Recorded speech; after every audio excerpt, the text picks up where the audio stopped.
This is the last lecture here of this year. That's it. Rosh Hashanah is coming in a few days. Be'ezrat Hashem, after Sukkot we will meet again. So we have a long break of about 4 weeks. So it's good, because here you go. I wasn't here last week and you came hungry for Torah. Imagine after 4 weeks it will be even better. I was in Panama this past weekend. I spoke about it yesterday in my lecture in Queens. I had a Shabbaton there. I saw close to 1,000 people in one weekend. So many young boys and girls in their 20s, early 20s, coming closer to Hashem, coming to pray, coming to Shiurei Torah, grabbing the CDs. Full suitcase was gone in 20 seconds. And if I had another 2 big suitcases, they would be gone in a minute. And that's the pain, how much you can carry, limit how much you can carry. You have more boxes, but the idea is that the idea behind all these Shabbatons, you come to a new place, first time, you give few good lectures, people see and they get interested, and then you give them CDs, and the CDs does the job. How much you can do in 2-3 lectures? 4 or 5 hours that you speak to people, it's not enough. But then they get the CDs and they connected 30 hours on each CD. Be'ezrat Hashem, it does the job. So we still have a few hours to try to save the year for those of us who didn't do enough. It's better late than never. Still have a few more days. What do we have? We have Wednesday, Thursday, Friday, Saturday, Sunday, 5 days. And then Rosh Hashanah, Sunday night, you go into the shul and the heart is dropping. If you have a little bit Yirat Shamayim, feel a little bit fear from God, as soon as the Chazan begin the first Mizmor, Achot Ketana, little sister, it's very hard to hold the tears. But you know, it's not a joke. Rav Steinman is 101 years old, bli ayin hara. One person came to ask him, Rabbi, Rosh Hashanah Yom Adin. So he told him, I'm so scared, with tears. He was crying when he answered. I'm so scared. What do you think? It's a joke? He said to the young guy, what do you think? It's a joke? מה אתה חושב? זה רציני, it's serious. If we were in the level of Rav Steinman, we wouldn't have so much to worry. But we're so far from his level, we have a lot to worry about. Every time Rosh Hashanah comes, before Rosh Hashanah, we have Parashat Atem Nitzavim. Sometimes it's together with Vayelech, sometimes Vayelech is after Rosh Hashanah. They split the pen. Rosh Hashanah usually falls either on Monday, Tuesday, or Thursday. That's it. Those are the days it falls. Yom Kippur, for instance, will never fall on Friday or on Sunday. Will never. Why? Because if a person, back in the day when a person died in the heat of the Middle East, in Israel, you cannot move the dead body, it's muktzeh. So if a person died on Friday and Yom Kippur is on Shabbat, on Saturday, 48 hours you cannot move the body. How people would sit and fast with the smell of a dead body? Do you know how horrible is the smell of a dead body after a few hours in the heat?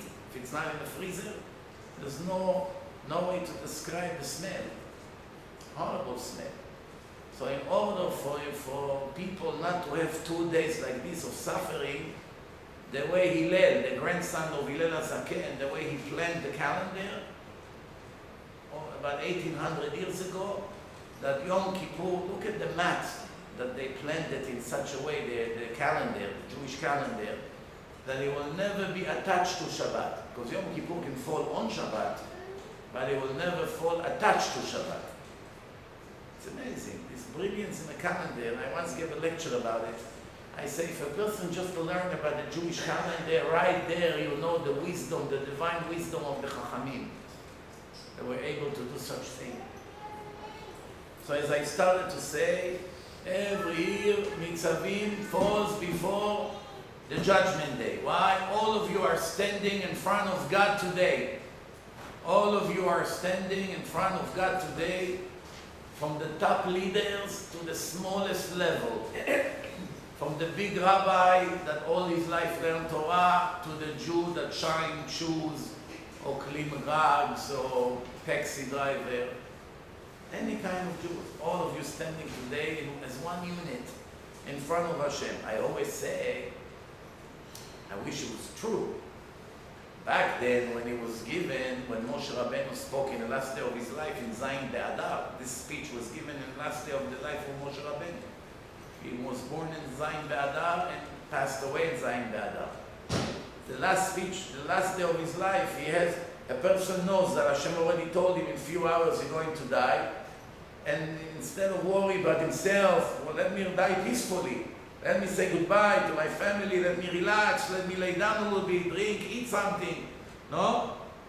What was on his mind? To go say goodbye to the entire nation of Israel, to write 13 Sifrei Torah. By a miracle, 13 Sifrei Torah. And to give them a speech. Yesterday I spoke also today to the ladies in Wesley Hills in Monsey there. I repeated it because it's important for different crowd to hear, different places, different people. I said if Moshe Rabbeinu lived in today's generation, there would not be probably one shul that allow him to give a speech over there. Not one shul would allow him. The board would put a veto. Rabbis is too strict. You cannot let him in. What? He's threatening us. He said that if we're not going to keep mitzvot, Hashem will destroy us. How do you let someone like that in a shul? It's fanatic. Extreme. He's against liberals. What's going on here? If you bring him in, that's it. You get fired. Call him nicely, tell him, Mr. Moshe ben Amram, please understand the situation. You cannot come into the shul. Why? Because you spoke in your speech. Back in the time, you spoke about Jews who don't listen to Hashem, what will be their end. As a matter of fact, when speaker speaks about the Holocaust, right away everyone gets angry. I never understood why. I mean, I understand it's a very sensitive issue, of course. But I never understand why people get angry. Get sad is one thing. But to get angry, what about? I don't get it. Why, it didn't happen? It did happen. Did the Torah discuss it? Yes. Moshe Rabbeinu in Parshat Vayelech described the entire Holocaust. He spoke to the nation of Israel hours before he passed away. And Hashem told him, one day after he passed away, the children of Israel will rebel against me. They will follow different gods. They would leave my religion. And that day I will get so angry and I will destroy them. And actually, why should I say it by heart if I have the Torah right in front of me? Let me read it to you. I read it to you, word by word.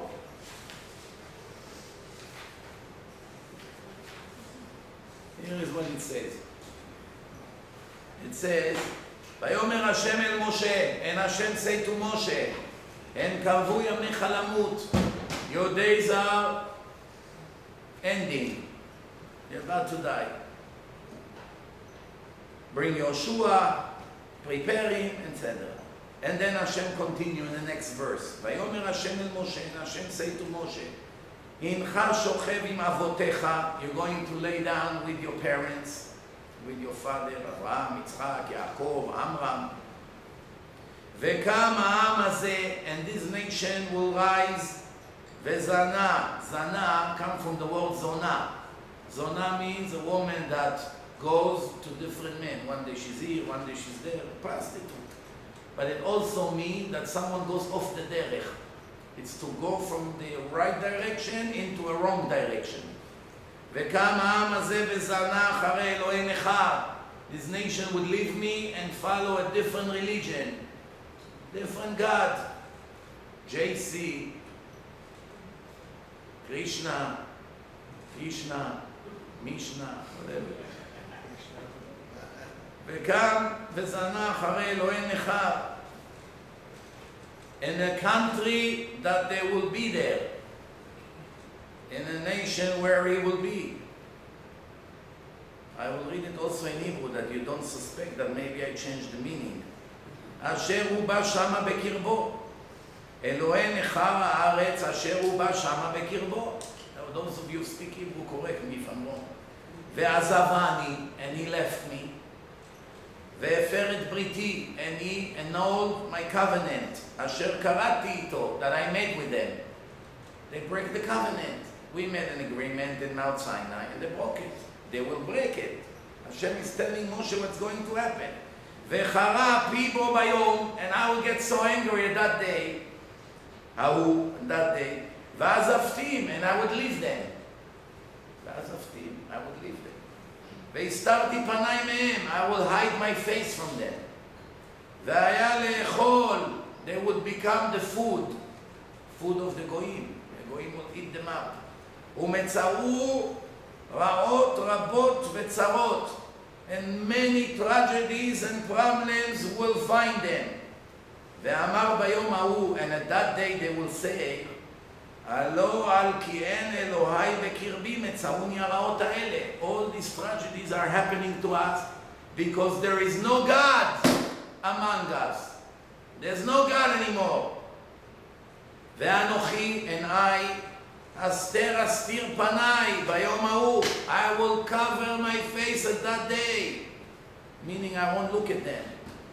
על כל הרעה אשר עשה, for all the bad that they did to me. כי פנה אל אלוהים אחרים. They left me and went to fake religion. ועתה כתבו לכם את השירה הזאת. Now go and write this Torah. ולמדה את בני ישראל, and teach the nation of Israel. שימה בפיהם, put it in their mouth. למען תהיה לי השירה הזאת לעד בבני ישראל. Write it down, give it to them. There will be a testimony forever in the nation of Israel. In this part that I just read to you, the word the Holocaust in Hebrew is hidden in equal mathematical skip of 49 letters. In this exact half a page that I just read to you, you have the word HaShoah, the Holocaust. The Holocaust. In case you had a doubt what tragedies he's talking about, here you go. And then he continue, and he says like this. He continue and he says, והיה כי תמצאנה אותו רעות, after these tragedies would find them, רבות וצרות, after all the problems that they have, וענתה השירה הזאת לפניו לעד. What will be in the end, that this Torah will be a testimony, a witness. כי לא תשכח מפי זרעו. No matter how many tragedies and how many problems, no matter how many people will die, one thing I do promise, this Torah will never be forgotten from their nation. No matter what happened, the Torah will remain in their hands. כי ידעתי את יצרו אשר הוא עושה היום בטרם אבינו אל הארץ אשר נשבעתי. I know the way their evil inclination is just before I led them in the country, into the land. It's very interesting because if you really pay attention what happened here, Hashem gave to Moshe this speech just before they enter Israel. Because Moshe is not entering, he's about to pass away, and Yoshua is about to enter them. Some moments before they enter the land, Hashem warned them about the Holocaust. And the Holocaust actually happened just before we enter Israel again. Actually, many will tell you that the only reason we got Israel back is as results of the Holocaust. Without it, the Goyim will never give us. The whole world was in shock. Not the whole, but a large portion of the world was in shock from what happened to the Jews, so even some anti-Semites only temporarily were affected by the Holocaust. They say, let them go back to Israel. That's the only way. Otherwise, how would they agree such thing? We continue, Lo b'shamayim. You should know that the Torah is not in the shamayim. It's not so difficult. It's not on the other side of the ocean. Say who's going to get it. כי קרוב אליך הדבר בפיך ובלבבך לעשותו. The Torah is closer to you, in your mouth, in your heart, to do it. It's not so difficult. People like to make the Torah a lot harder than what it is. I'll give you an example. First of all, there are Jews, that they like to add more restrictions to the Torah more than what Hashem gave. What is the reason? Why some people make the Torah much harder than what it is? It could be because of ego. They want to show that they're extra strict. Being strict, it's not always an indication that you're righteous. Only Hashem knows what's in the heart of a person. But sometimes even someone like me can know. I look at the person the way he behaves, and I know if this restriction that he accepted on himself comes from Yetzer HaTov or comes from Yetzer Hara. Because sometimes it comes from Yetzer Hara. I'll give you an example. It used to be the Saba Minovardok, the old Rebbe that had a yeshiva, which over there they learn a lot of ethics, lots of musar. So one time he saw that one of the Talmidim, one of the students, is beginning to keep Shabbat 1 hour before the time. Let's say Shabbat begins at 8 p.m. From 7, he accepts Shabbat on him. It's very nice. Even we do it when we want to pray early. We want to come home, the children, we don't want to keep them waiting. So we accept Shabbat earlier. In most places they pray in a summer, Mincha at 7, even though Shabbat only starts at 8:30. It's a common thing today. But some places, no, they pray 10 minutes before sunset, Mincha. And then after that, Kabbalat Shabbat, and then Arvit. Sometimes it's a little speech. That's it. So he saw that he's accepting Shabbat an hour earlier, while all the other students accepting Shabbat in a time. So one time he called him to his room, and he said to him, I noticed that you're keeping Shabbat an hour before everyone. Isn't it a shame how everyone here is wicked compared to us, that we accept Shabbat so early and they wait until the last minute? Isn't it a shame? What do you feel about your friends? So he told him, you're right, Rabbi. They don't have enough Yiddishkeit here. They're not in the right level. So the Rabbi told him, I commend you, as of now, you're not allowed to keep Shabbat an hour earlier.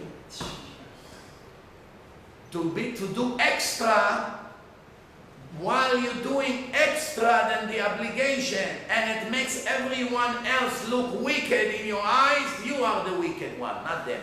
And that's what happened in today's generation. People modify the Torah and the Halacha and Judaism. They take extreme, extra chumrot, turn it into Halacha, and then when someone else doesn't do it, they call him a shegetz. Translation, lowlife. But why? He didn't violate any rules. Not from the Torah, not from Rabbanan. He did exactly what the Torah and the Shulchan Aruch require. But someone made up a new chumrah. So if you're not going to go according to his chumrah, chumrah means extra strict, then you're not good enough. You understand what's happening here? It got to a point that in today's generation, you wonder how did it happen? In this generation, there are places, without going into names, the names anyway, it's not relevant, only the concept. There are places that already got to such a mentality and such a way of living that if they see a Jew that works for his living, because he doesn't want to accept donations from people, they already target him as a second-level Jew. Why? Because he learned a few hours Torah, but he still also go to work. Because he goes to work, it's not good enough. Why? It's not 100% then Torah. That's one example. Even though the Rambam wrote the opposite, that someone who mefarnes himself, someone who makes a living on his own, is in a higher level of someone who lives from donation. But today, 850 years later, it's not exactly the same. One reason I can answer for it is because the world 850 years ago, in the time of the Rambam, was a clean world. If a person wanted to go to work, he could go to the market and work, and he would not commit sins. Why? Because all the women were modest. People on the street used to get dressed, not like today, they forget to get dressed. So therefore, if a person wanted to go and make some bread for his children, he wasn't involved with committing sins. And today, if a person wants to go to college, just to sit there with all the clowns, with all the idol worshippers, with all the criminals, with all the atheists, with all the gays, with all the liberals, with all the most dangerous field on earth, sitting in the same class with him. He can be very religious, but the fact that he sits there 4 years with this kind of people, that's alone already a nightmare. A holy person can sit one day in college.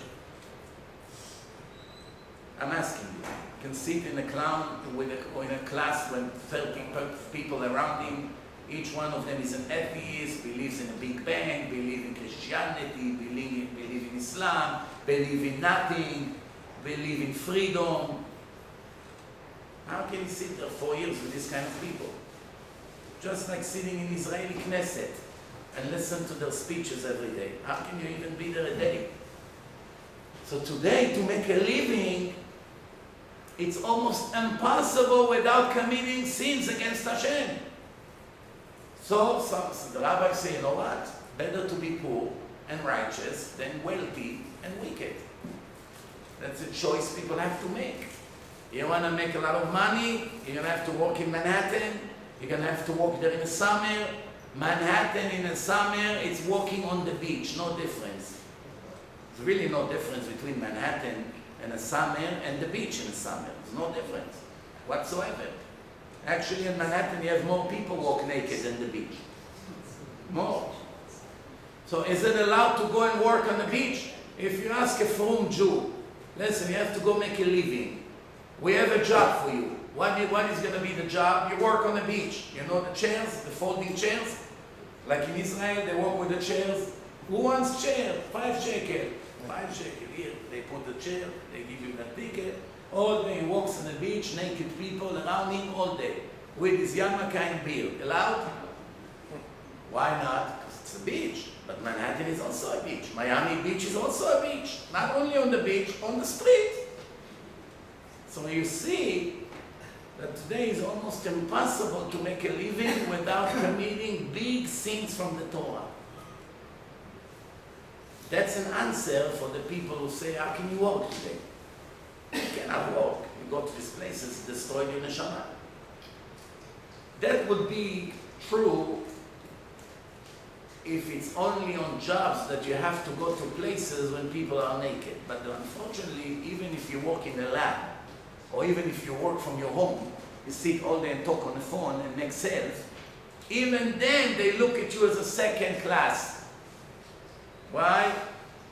Because you work. And that's a sign that something about us changed, not according to Hashem's wish. I'll give you more examples. Some people want to be extra strict when it comes to kosher food. Very nice. I appreciate these people very much.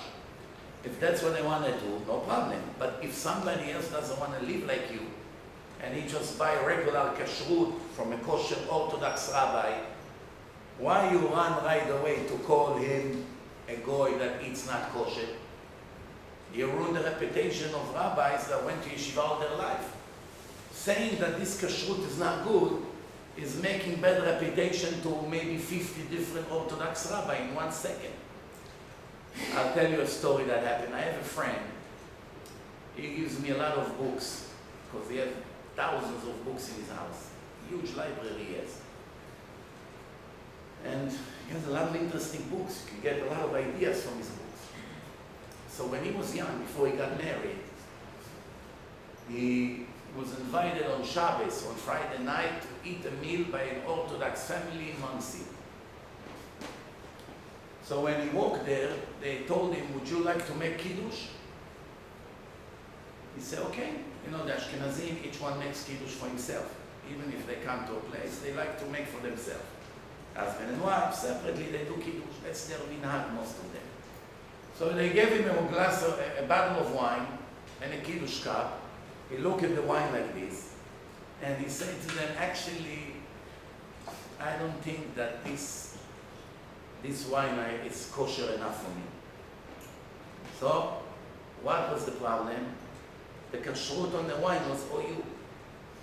And someone brainwashed him back in the time that it's not good enough for him, because it's not Hasidic hechsher. Like the rabbi from the OU who went to yeshiva 20 years, he cannot tell if the grapes are good or not. It needs to be Hasidic to tell, and if it's not Hasidic, it's not kosher. That's the way he was thinking. So he said to them, I was told that that's not good enough. So everyone in the table became pale. It was very, very embarrassing moment. Everyone stood like this.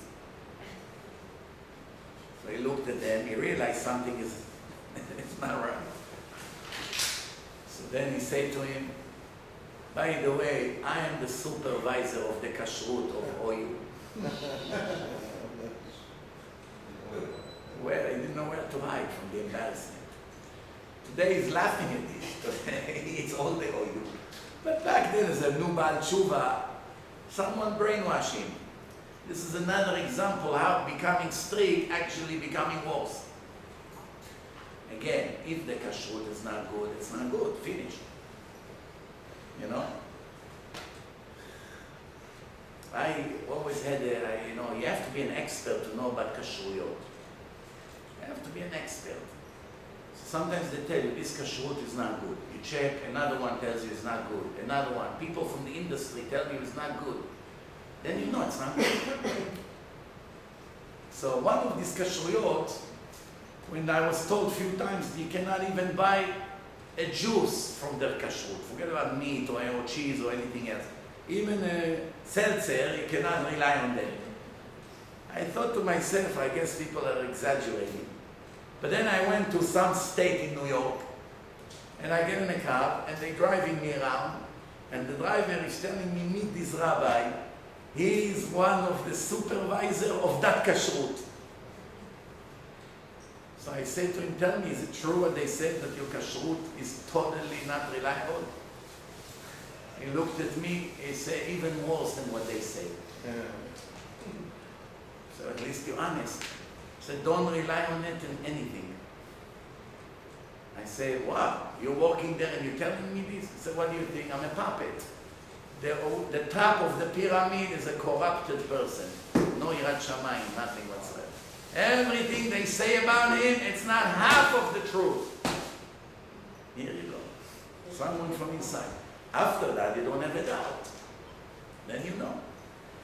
So, lo bashamayim, Shmuel says in the Gemara, אין התורה מצויה באסטרולוגים.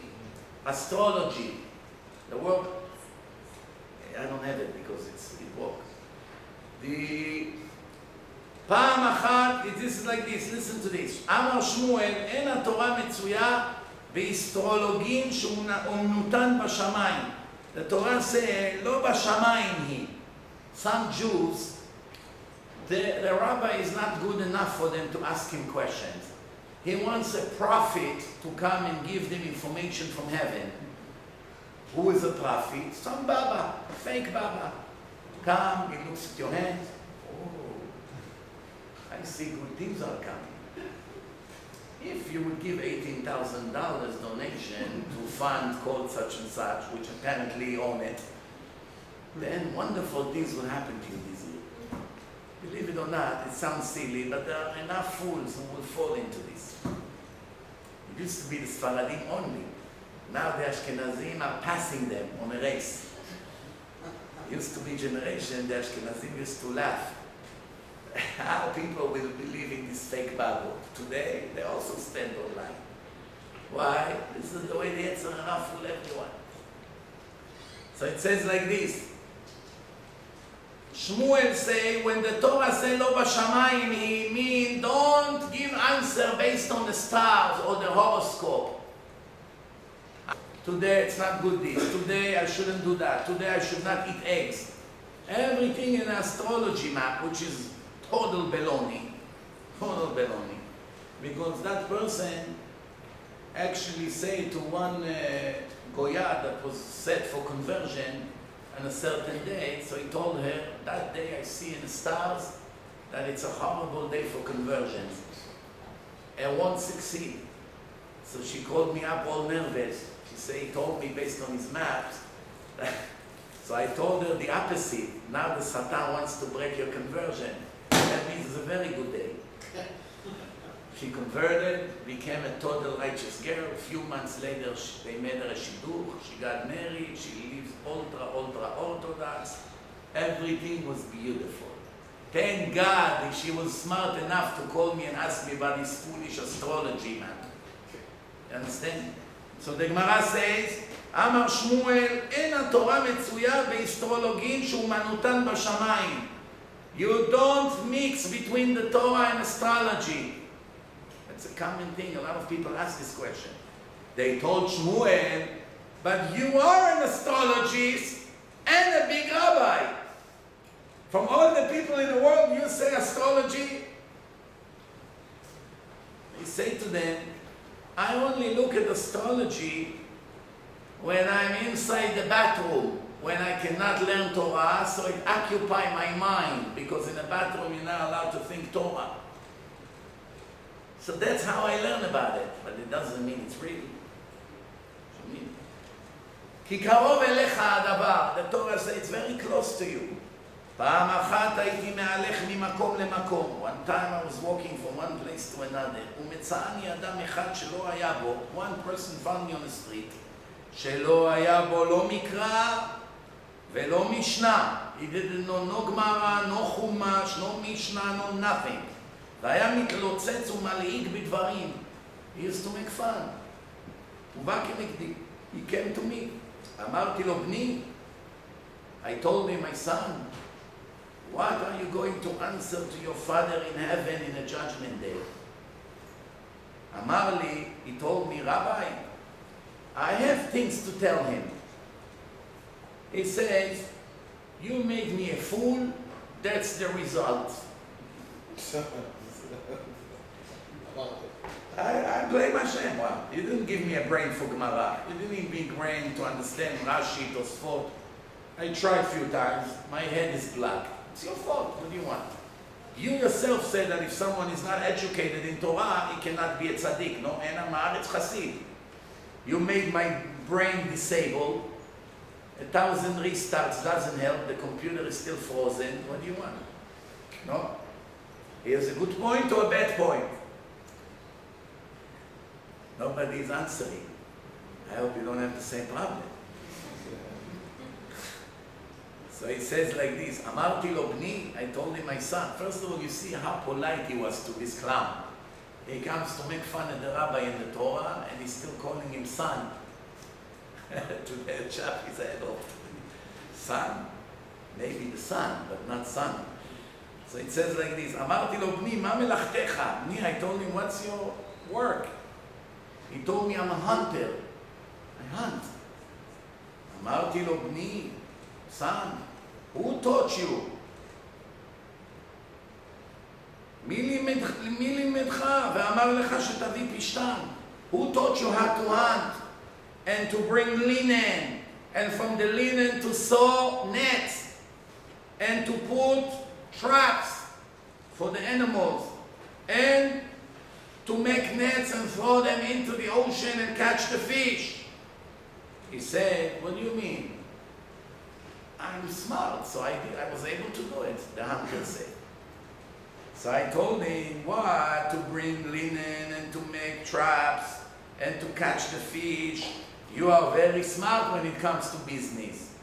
But when it comes to words of Torah, the Torah says, כי קרוב אליך הדבר מאוד, it's right next to you, it's a piece of cake, don't make a big deal out of it. לא נתנו לך בינה מן השמיים? You didn't get wisdom from heaven? Wisdom how to catch the fish, wisdom how to make the nets, how to trap the animals. For that you're very clever. Electrician, you know how to be in our days. Plumber, very good. To drive, you need to learn all the book of all the laws of transportation. To get an American passport in English, difficult English, you need to get it to become a citizen. Somehow you were able to pass and to know who was the president of the United States before Obama. This is clever. To have a real estate test, somehow all the dumb people somehow pass the test. But when it comes to Torah, my head is black. I can't understand anything.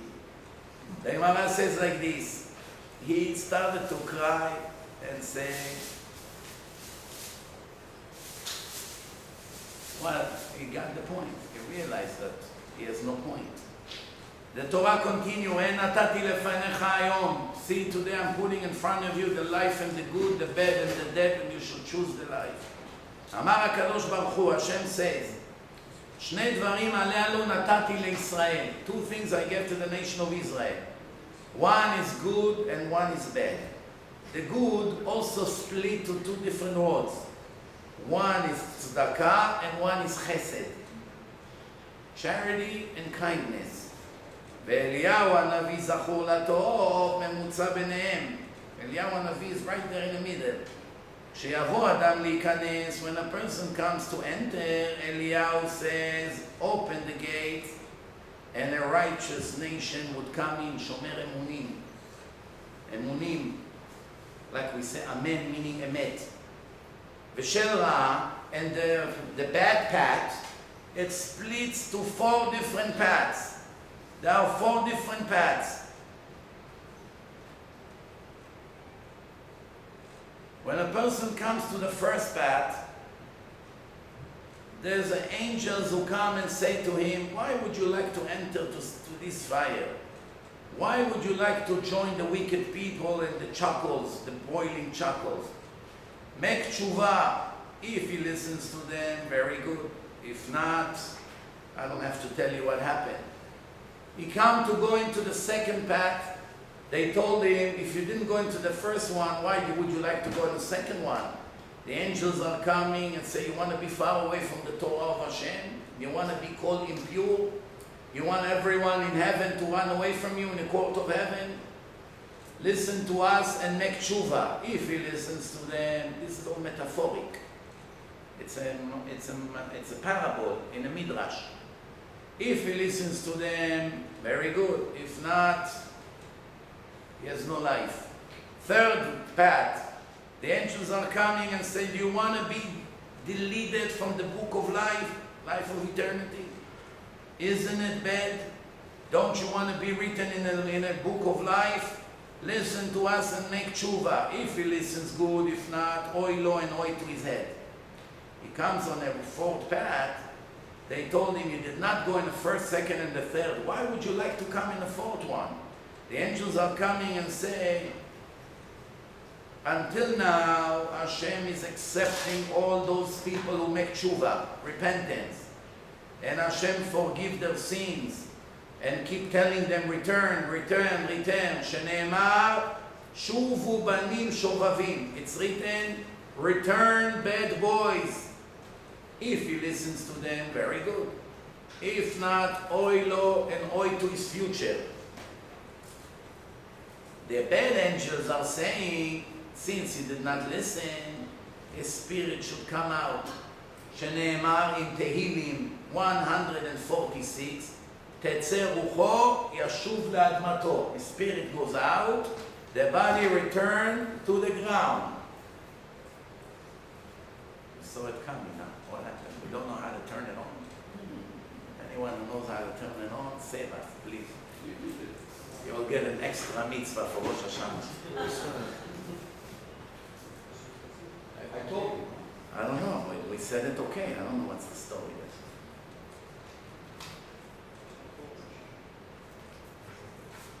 So, after all of that, After all of that, the conclusion of all of that a Jew has to keep the verse, Tamim tiyeh im Hashem Elokecha. What does it mean, Tamim tiyeh im Hashem Elokecha? Tamim means innocent, also complete, not tricky. Don't play tricks. Tamim, don't go to someone, fortune teller, to tell you by looking at the coffee that you just drank, oh, I see wonderful shidduch is waiting for you. You drink tea. Put some money in the jar.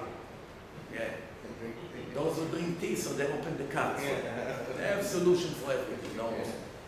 That's a sin from the Torah to do all these things. If a person go to a fortune teller, it's a sin from the Torah. If a person reading cards for himself, it's a sin from the Torah. If a person goes to a Baba to read in his hands and tell him all kinds of fairy tales about himself, it's a sin from the Torah. Yes? What do you answer to a person that says, if this is not from Hashem, then these people wouldn't be doing it? If this is not from Hashem, these people wouldn't do it. You know, this morning a woman asked me a similar thing of what you just asked. She told me, but isn't it from Hashem? Everything you can ask the same question. A person just got hit by a car. Do we have to take him to a hospital or not? Why don't we just say it's from Hashem? Hashem wanted him to get hit. Why should I go against Hashem's wish? I don't want to ruin his plan. Hashem just sent the car to hit him, no? So I said, lay down, lay down. Get what you deserve. Don't get up. I said, don't get up. Hashem wants you to get hit. What does the Torah say? Run and save him. So you may say, but after all, we cannot deny the fact that Hashem wanted him to get hit by a car, right? So I'll tell you how it works. We are not prophets. I think we fixed it.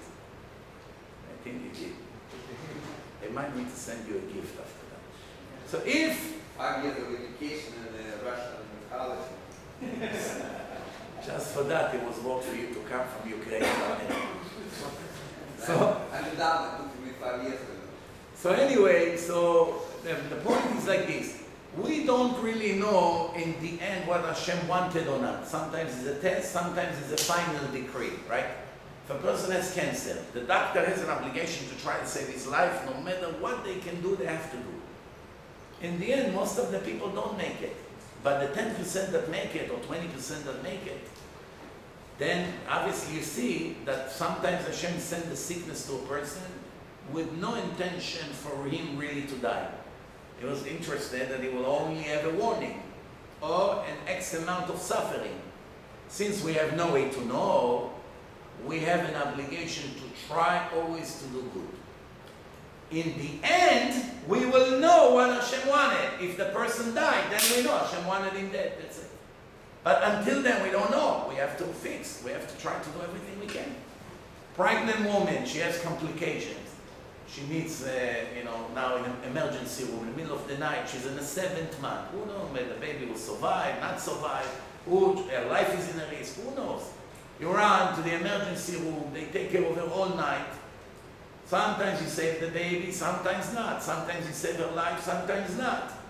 In the end, we'll know what Hashem wanted, but we have an obligation to do everything we can to save. This is the way Hashem made the world. Where do we learn it from? From the pasuk, Rapo Yerapeh. Chazal explaining in the Gemara, Mikan shenitna reshut larofeh lerapeh. From here we learn that the doctors have permission to cure patients. If it would not be written in the Torah, then you're right. We have no permission to interfere with the divine plan. But now from here we see that even though Hashem strike, we still have an obligation to do things. To make this, because life is anyway one huge test. It's millions of different small tests. But overall, life is a test. Every second of life is a test. There's not 1 minute in the life of a person that you can say, now Hashem gave me a break. There's no test for the next hour. There's no such thing. You're in a test when you sit in a bathroom. You're in a test when you eat. You're in a test when you walk on the street to see what you're looking at, what you're not looking at, or where you're heading and where you're not heading. You're in a test when you talk, you're in a test when you're selling your business, you're in a test when you learn Gemara, how you learn, you're in a test when you come to shul, when you pray, when you talk to your parents, when you talk to miserable people, when you talk to rich people. Every second of your life is a test. You come to a house of a rich person, you're jealous with him, you fail. You say, I'm happy for him. If Hashem didn't give it to me, it's very good. For me, it's bad. For him, it's good. It's nothing to do with me. Every second is a test. How to talk, who to talk to, who to help. Even to help, it's not always a mitzvah. To help an ungrateful person, an atheist that is anti-God, it's a sin. It's not a mitzvah. You come to help someone that is a criminal against Hashem, you come to help him. How are you not fainting to help such a criminal that goes against the Torah and Hashem? Not always is mitzvah to help. You understand? If an Arab terrorist comes to kill you and he fell, so you pick up the gun and say, Muhammad, come, here's another chance. If somebody does it, he's a total fool, and he will get punished for it. It's committing suicide, right? By the way, you know, yesterday a bunch of Satmar Hasidim, they went with the Waze GPS, accidentally, Waze. It's not reliable in Israel. It's a lot of mistakes. When I was in Israel a few weeks ago, it takes you to Arab places. It's not reliable. You cannot rely on it. So he took them to Hebron, to an Arab neighborhood. Hebron, few steps away from Abraham Avinu. And the Satmar Hasidim were all 5 of them in a car, a rented car. And a group of Arabs saw Hasidim there in their neighborhood. Right away a lynch. Got there to the car, banging the car. Somehow they were able to escape. They left the tefillin there. They left the talit. They left the wallets, the driver's license, the American passports. They left everything in the car. They got up and they started to run towards the neighborhood while they're all chasing them.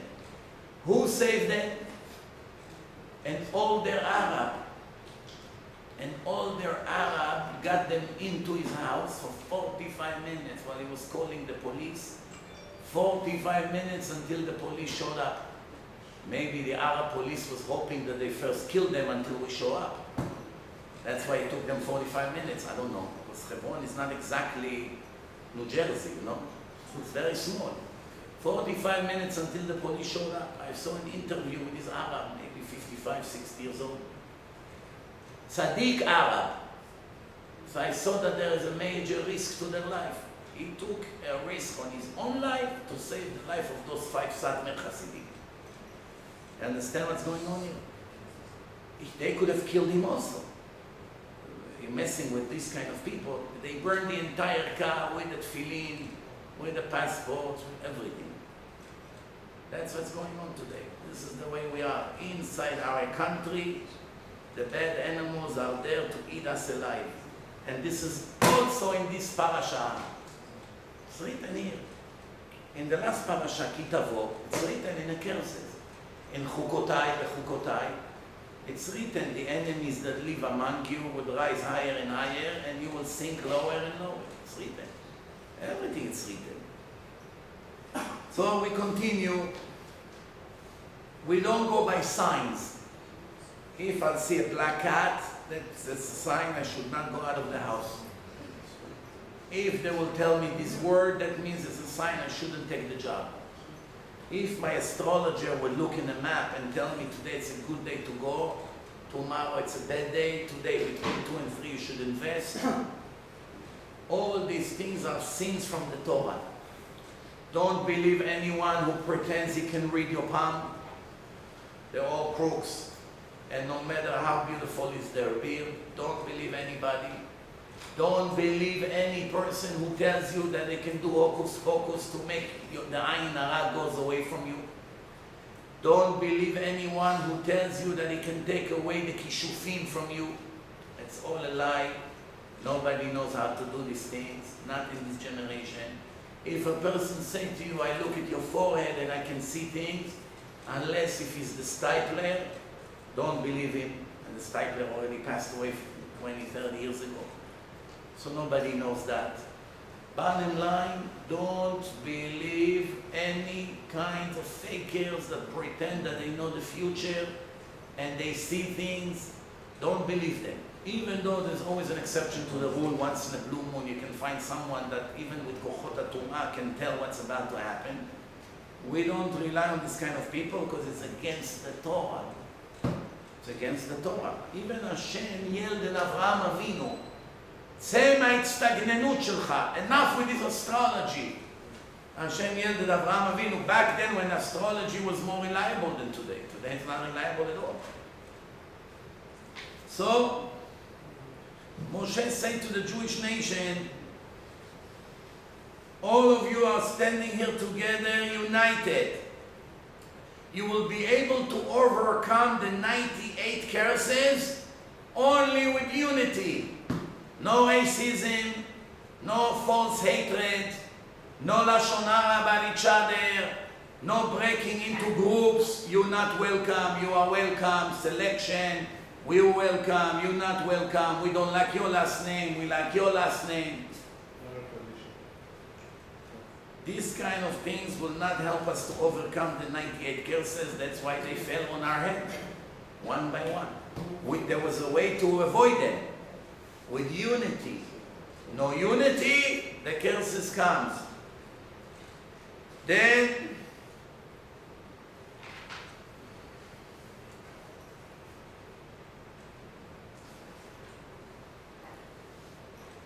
two promises Hashem made to the Jewish nation in this covenant. One, that the nation of Israel can never be destroyed from the face of the earth. And the second promise, that they will inherit the world to come if they will learn Torah. If they will stick to this Torah and learn it and never leave it, they will inherit a great place in the next world to come. Even with all the list of the 98 punishments and curses, they still won't lose their share to the world to come if they stick to Torah. Chazal told us in days of Mashiach, Torah ugmilut chasadim, and kindness, 100%. Ma'aseh bezaken echad, one old person that was ready to leave this world. He called his sons and he said to them, I want you to bring to me a bunch of straws. Straws. Go bring them. So they brought it. The old man saying to each one of them, take one straw, can you break it? Of course, with 2 fingers. I break it, what's the problem? Then he put 50 of them together. He said, can you break it now? None of them was able to break it. What was his point? He said to them, if each one of you will be alone, not united with his brothers, everyone can break you in a second.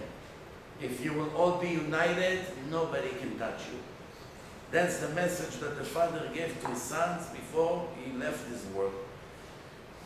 That's the message that Hashem gave us, and Moshe Rabbeinu in the speech of the last day of his life. Then, there is something very interesting happening in this parasha. The covenant is to the Jews that's standing there, and also to the Jews are to be born in a future. How can you make an agreement with someone that wasn't even born? Can you make an agreement with someone who was never born yet? You can only make an agreement with someone who stands next to you. The answer is true. True. However, all the people today in the world, are they new people or it's the same people that stood at Mount Sinai? Same people. No one here is new. All of us were standing there when Moshe Rabbeinu gave us the speech. Maybe one of us, if you're a man today, you used to be a woman. If you're a woman, maybe you used to be a man. If you're Yitzchak, maybe you used to be Yosef. Maybe your beard was longer than today. Whatever the case was, maybe your clothes was not exactly a $5,000 suit like today, and a nice watch and a nice key in your pocket. Maybe you had a stick like this, and a sack with a belt and beard, and you walk like this in the desert, but that doesn't matter. It's the same soul.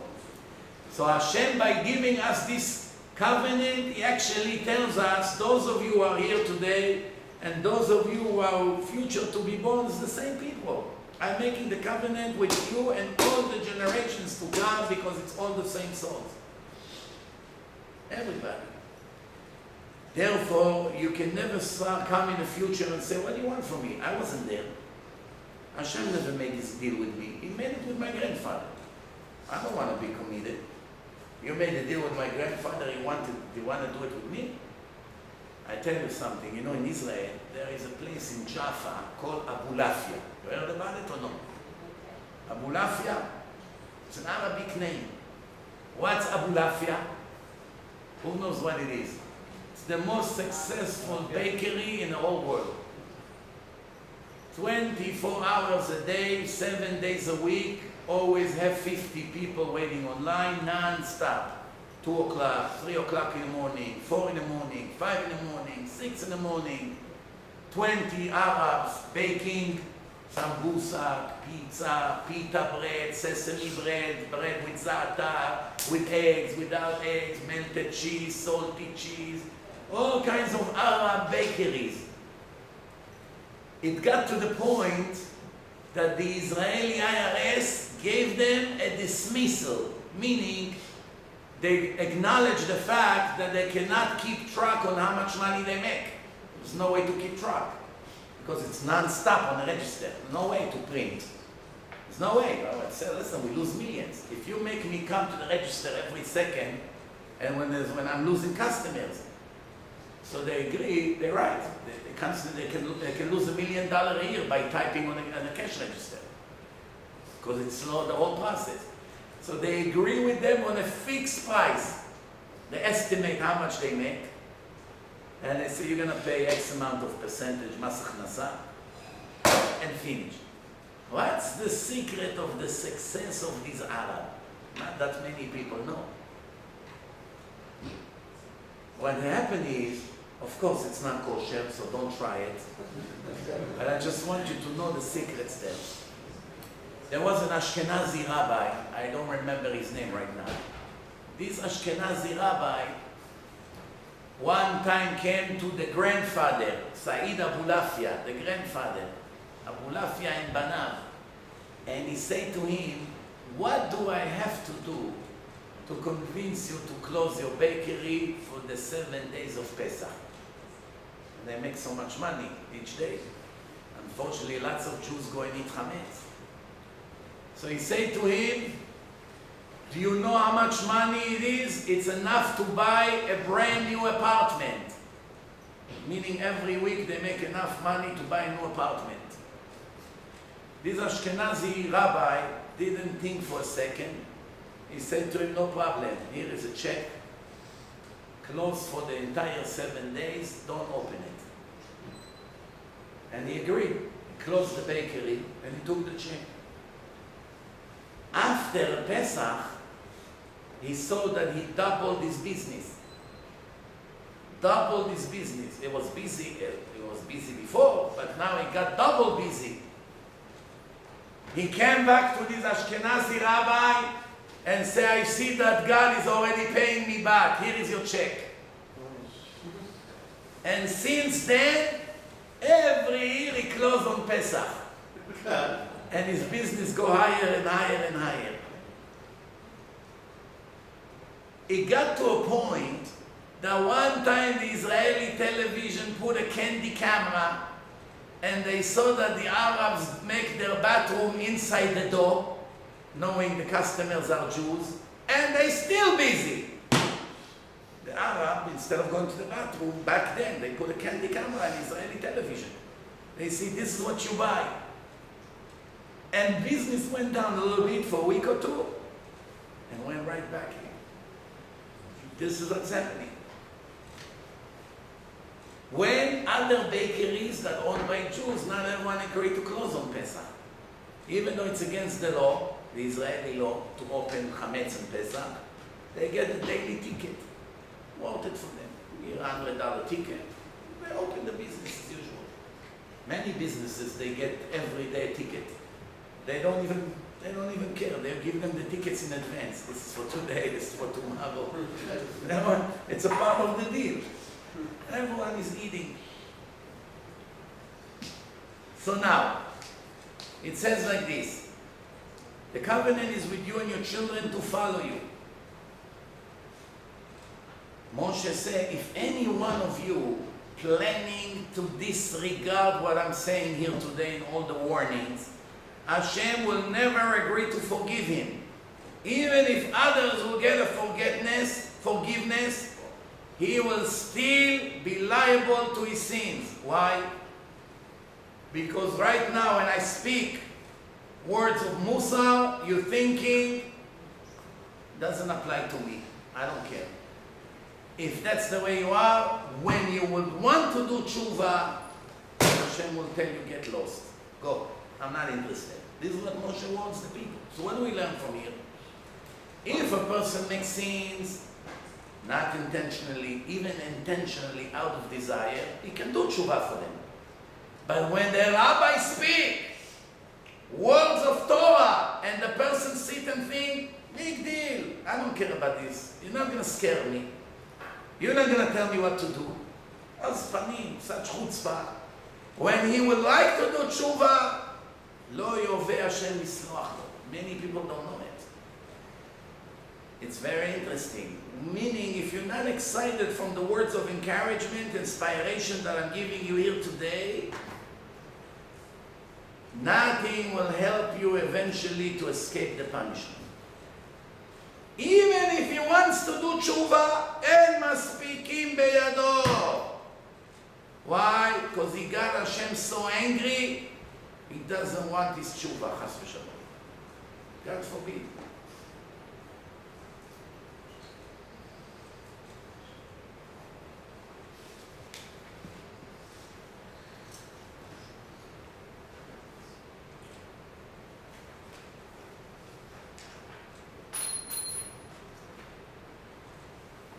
The Torah says one of the obligations that we read in this parasha is to be glued to Hashem.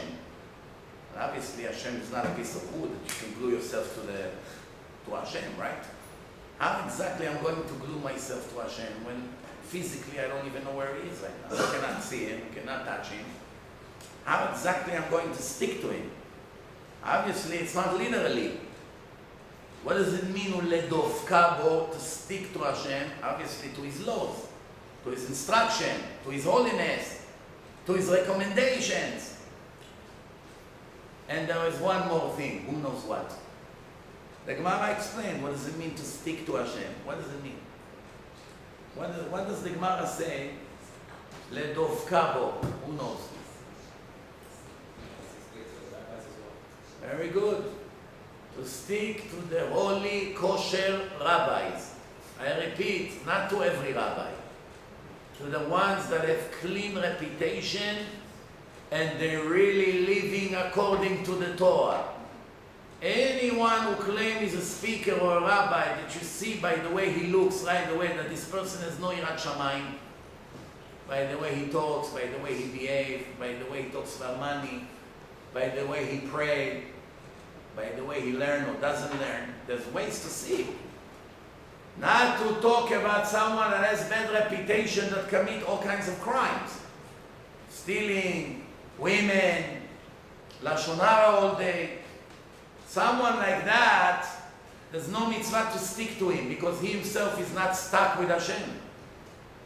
But someone, for instance, like Rav Chaim Kanievsky, if there was a way for you to be attached to him, to serve him, to bring him tea, to take his food, to do whatever he needs, to take his hand, take him out, or Rav Steinman, or some other holy ones, then you actually make the mitzvah of to be stuck, lidvok b'Hashem, like glue, speaking directly to HaKadosh Baruch Hu. Why? Because every time it says to fear God, it's also to fear the rabbis. To love God, also to love the rabbis. It goes as one unit, one package. When a rabbi comes into the room and everyone rise, why they rise? To make him happy? Because of his beautiful eyes? And what happens if he doesn't have such beautiful eyes? Why people rise? Nothing for him. For the Torah inside him. The Torah. You rise for the Torah. Same thing when we take out the Torah, everyone would rise. Torah, everyone rise. So when a person walks in, what's the difference if the Torah is on a piece of paper or the Torah is in the disc inside? It's inside his head. Actually, it's even higher. Why? Because it came with effort. Here, it's already ready. You take it out, it's ready, and still stand. Here, it came from years of hard work.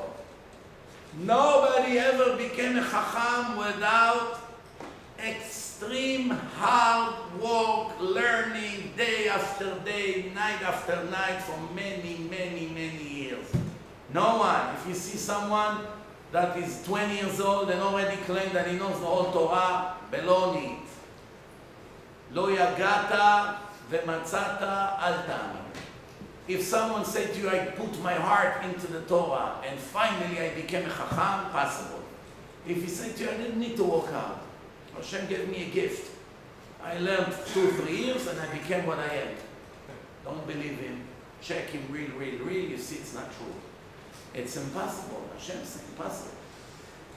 Someone that knows a lot of Torah but his actions contradict the Torah. You're not allowed to learn Torah from him. Not allowed.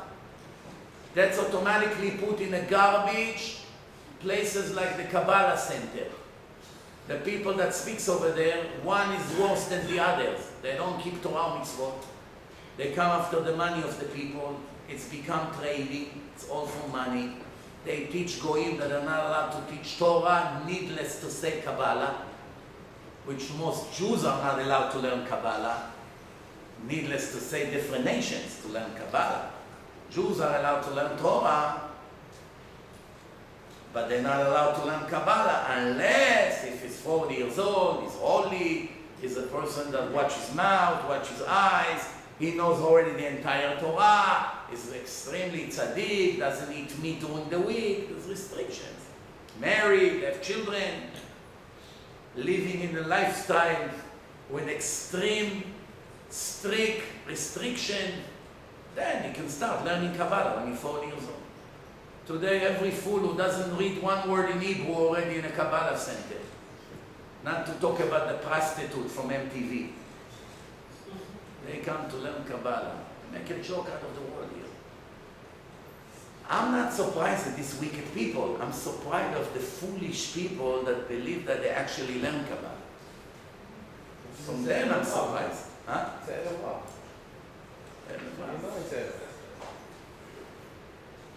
Now, it says like this. Hashem said to Moshe, "Karvu yamecha lamut." Time for you came. Amar Ribono shel olam, all my efforts that I put,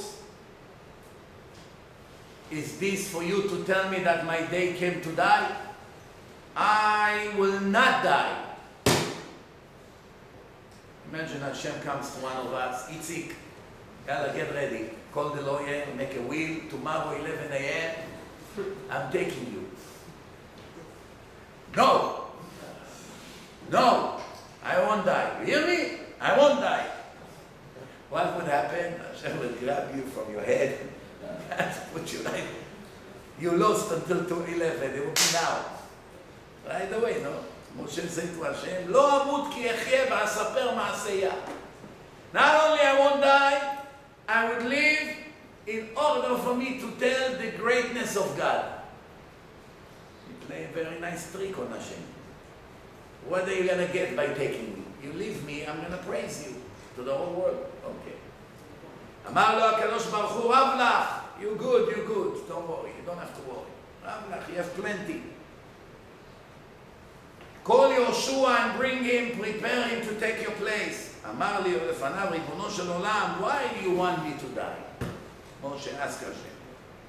Do you want me to die because you care about the honor of Yoshua? Let Yoshua be the leader and I will retire. I'll sit on a corner. I won't push my nose into his business. Back then it was possible. Today it's not possible. Try to put two leaders in one yeshiva.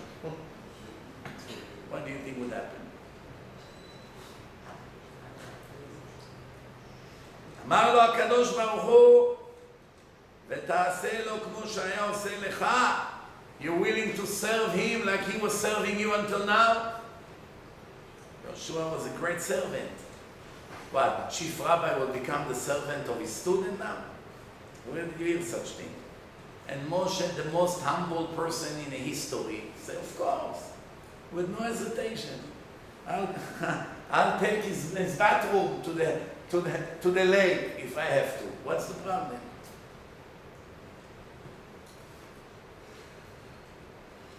אמר לו, ולא טוב לך שלא אמות באופן שנקשה בעיניך שום דבר אני מלמדך, אבל קבל עליך שאחיה ואעשה לך כמו שהיית עושה לי. He said to him,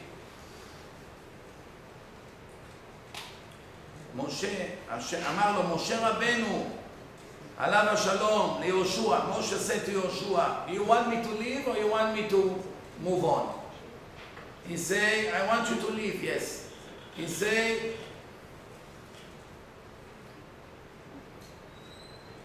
even though I'm going to serve you like the way you used to serve me, is it fine by you?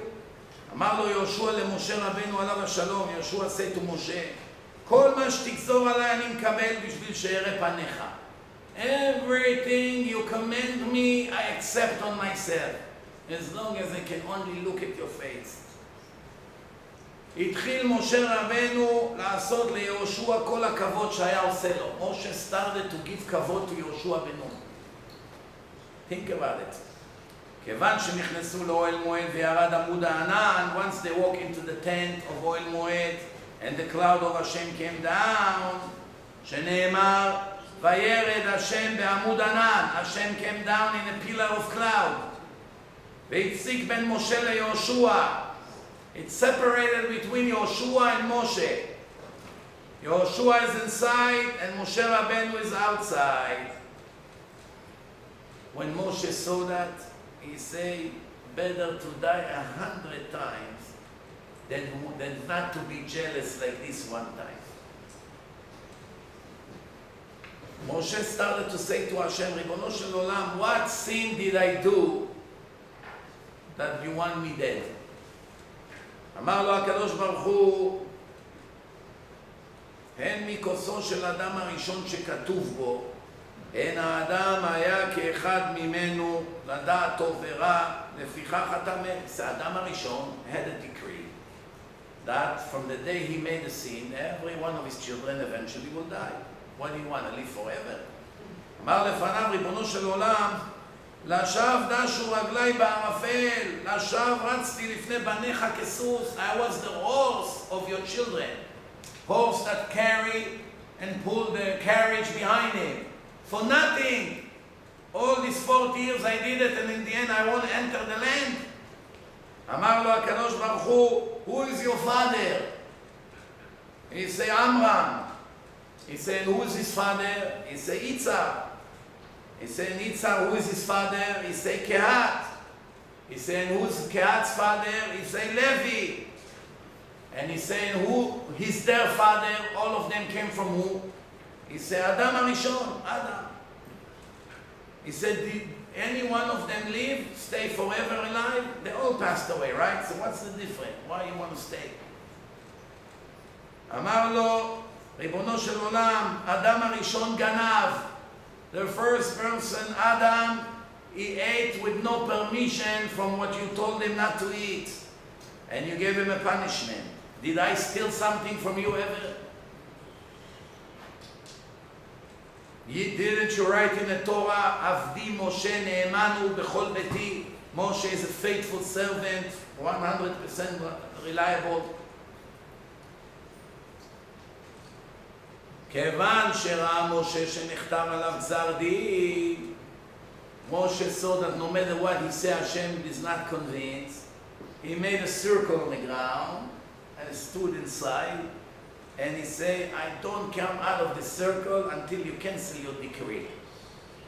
At that time, Moshe wore a sack, put ashes on his head, and he stood begging Hashem and crying and praying until heaven and earth was shaking. All the angels in the upper world were all fearing the prayers of Moshe Rabbeinu.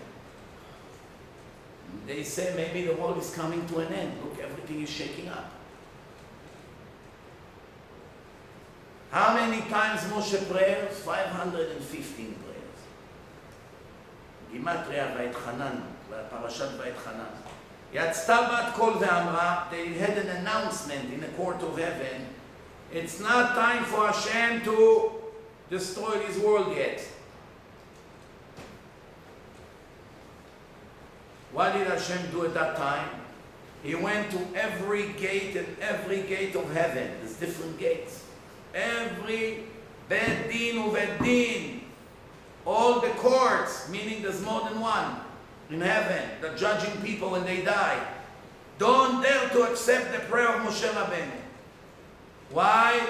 It was a signed decree by me, which cannot be reversed. What's the name of the angel that made the announcement? Achazriel. Aleph, Chav, Zayin, Resh, Yud, Aleph, Lamed. That's his name. At that time Hashem, הקדוש ברוך הוא קרא בבהלה ואמר להם למלאכי השרת, he said to the angels, רדו ונעלו כל שערי רקיע ורקיע שגבר כל התפילה כלפי מעלה. Lock the gates of prayers from the prayers of Moshe Rabbeinu, because his prayers overcoming all the instructions that I gave. The prayers of Moshe Rabbeinu was like a sharp sword. Everything that comes in front of it, it chops in a second.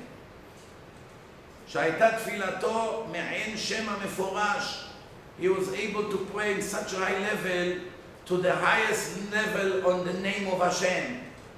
And he learned it from the angel Zag Zgiel, Zayin Nun, Zayin Gimel, Yud, Aleph, Lamed. These angels, it's not good even to say their names, especially not at night. So why am I saying it? I have to teach you. What can I do? No, But that's it. Don't repeat what I said. Because Rabbi can say, because you know how to handle. That's why Rabbi did it. I want to tell you something. The word rabbi today became too cheap. Almost everyone who speaks Torah became a rabbi. What the real word of rabbi is, you know what the real word of rabbi is? Someone like Rabbi Yosef Karo, the Arod Shulchan Aruch. Someone like Rambam. And even in our generation, Rabbi Elyashiv, that's a rabbi. What we are? We are teaching students that teach Torah. It's very easy to determine. If the rabbi is saying the name of those angels at night, and nothing happened to him, he is a rabbi. Or a fool. He's a rabbi or a fool. No. One of the two. If nothing happened to him, then he is a rabbi. You know, it's like... But that's the rule, right? Listen. How many times a person listens to my lecture that Michalel Shabbat is worse than a murder, and a minute later he lights a cigarette and nothing happened to him? It doesn't mean he's right. So if nothing happened to the speaker, it doesn't mean he's right. So let's move on. This one, first time I got you quiet doing it. Never happened I before. can argue with this point so much that Today you're extra tired today. No, you are so argumentative. No, I tell you, I never saw you sweating like today. Not to argue. All right, so conclusion. Nothing helped Moshe Rabbeinu in the end, but the angel of death came few times to take his soul and couldn't. Who took his soul in the end? Hashem. How? Mitat neshika, kiss death. What does it mean, kiss death? It's like taking it away from his body. What's with Miriam also? So why it's not written? Because it's not modest. You understand? After Moshe finished to give the speech to the nation, he came to the nation to comfort them, to cheer them up. He went from one tent to another. Everyone was crying, saying goodbye to Moshe. Then he went to Yoshua to encourage him. No jealousy. He wanted him to be successful, even though he got fired. If today one person gets fired and one of his students takes his job, and they say, come, teach the student how to get your job. Don't dare to call me. Moshe, down to earth. Okay, I'm going to die. Okay. He's my student. Come, I'll teach you. No problem. I'm blessing you. Be successful.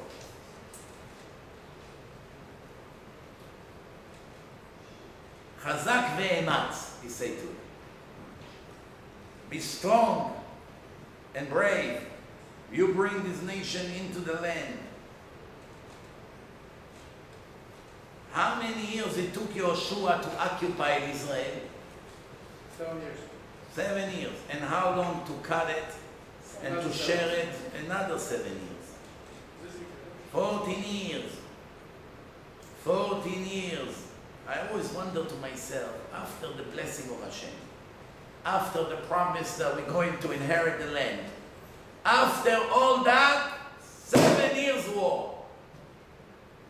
It couldn't be 7 days like the 6-day war. 7 years.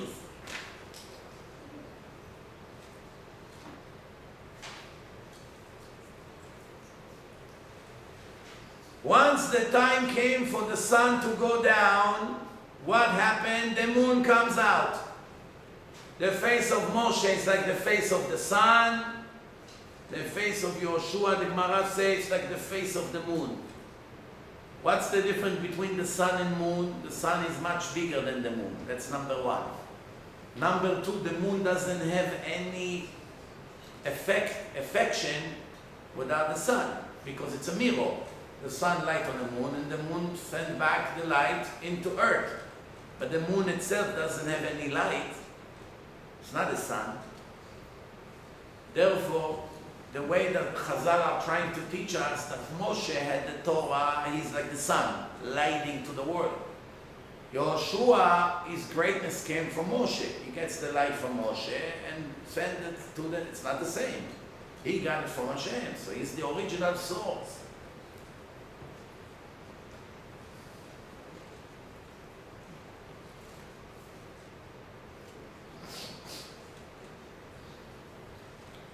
There are 3 tzaddikim that Hashem called them Bechirei Hashem, the chosen of Hashem. 3 righteous people. Who are they? Do you know? 3 people in the entire history. One, Yaakov Avinu, was the greatest out of the 3 fathers, Abraham, Yitzchak, and Yaakov. Bechir Avot. Bechir means the chosen one. Second, Moshe. What's special about Moshe? Bechir HaNevi'im, chosen from all the prophets. And the third one, David. What's special about David? The chosen among all kings. Even though there was another great king that is just as good as David. Who was he? Who knows? Hiskiyahu, very good. Was also very good. But David is a little bit higher, I guess, because he's called Bechir HaMelachim. All 3 of them has a special gift that even though their body supposedly died and was buried somewhere, they remain in existence, not only of the soul, also in the body. Meaning, the Torah says, Yaakov Avinu lo met. Yaakov never died. On Moshe Rabbeinu it says, he's standing and serving in heaven in front of Hashem. And on David HaMelech we say, David Melech Israel Chai V'Kayam. And Chabad added a 4th one. The Lubavitcher Rebbe also never died. Most of Chabad. The only problem is that Chabad is not Chazal. Once Chazal passed away, no one can add anything to the Talmud or to the Halacha, no matter how great they are, no matter how holy they are, no matter how many zchuyot they have. Nobody can obviously add things to the Talmud or the Shulchan Aruch. No one, with no exception.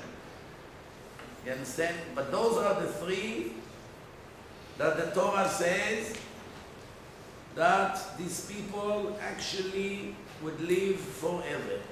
Amar Hashem le Moshe, Your life is about your days, not your life. Your days, yamecha, karvu lamut. Your days are coming to an end.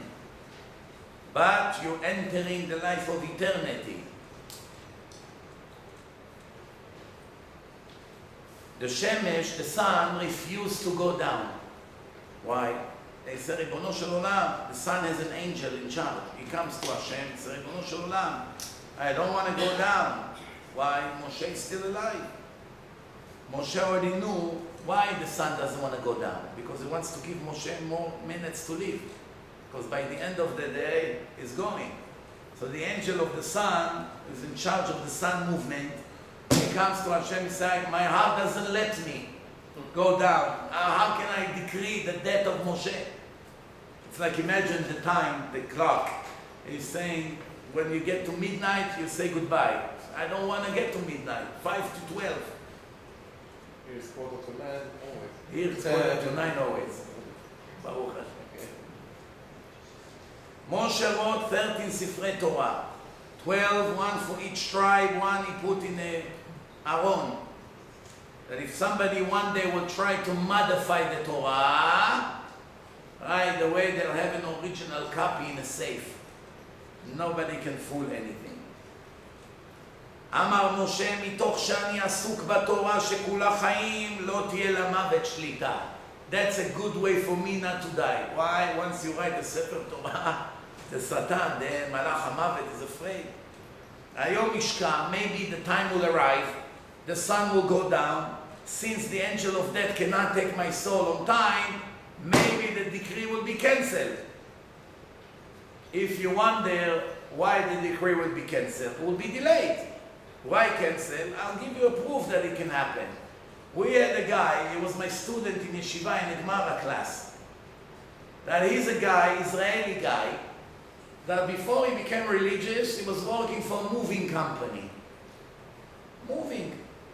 He had 2 bosses, big crooks. What do they do? Excuse me, what do they do? They come, you call them, hi, moving company? Yes. We have to move from New York to Chicago. This is the address, they measure the mileage, they send an estimator, he estimates the apartment, the house, and they give them a price, $7,000, the movie. We wrap it, we put everything, we take it to the truck, we bring it up to the apartment in Chicago. They sign, they give them up a down payment, they sign they give you a copy. So far, so good. What happened when they get to Chicago? You arrive there with them. Okay, thank God the stuff arrived after 2 days of driving. Take it, bring it upstairs. Sir, first pay us. We don't bring it up before you pay the balance. What's the problem? I'll pay you. I'm not running anywhere. No, we're not getting anything from the truck before you pay it. Okay, how much is the balance? You give 2,000, you have 5 more thousand. He gives them the money. Say, no, wait a minute, there's another deal. What? You have to pay for the boxes, you have to pay for the tape, you have to pay overtime. We work after this time and then change it, you have to pay us another $4,000. Exactly how they used to do it. What? I never signed on it. We agreed, $7,000 for the whole job. What is this another $4,000? Say, sir, we have a lot of things to do. Please don't make us lose time. You want to pay? You don't want to pay, I turn back and I go back to New York. I don't care. You can forget about your stuff. What are you going to do?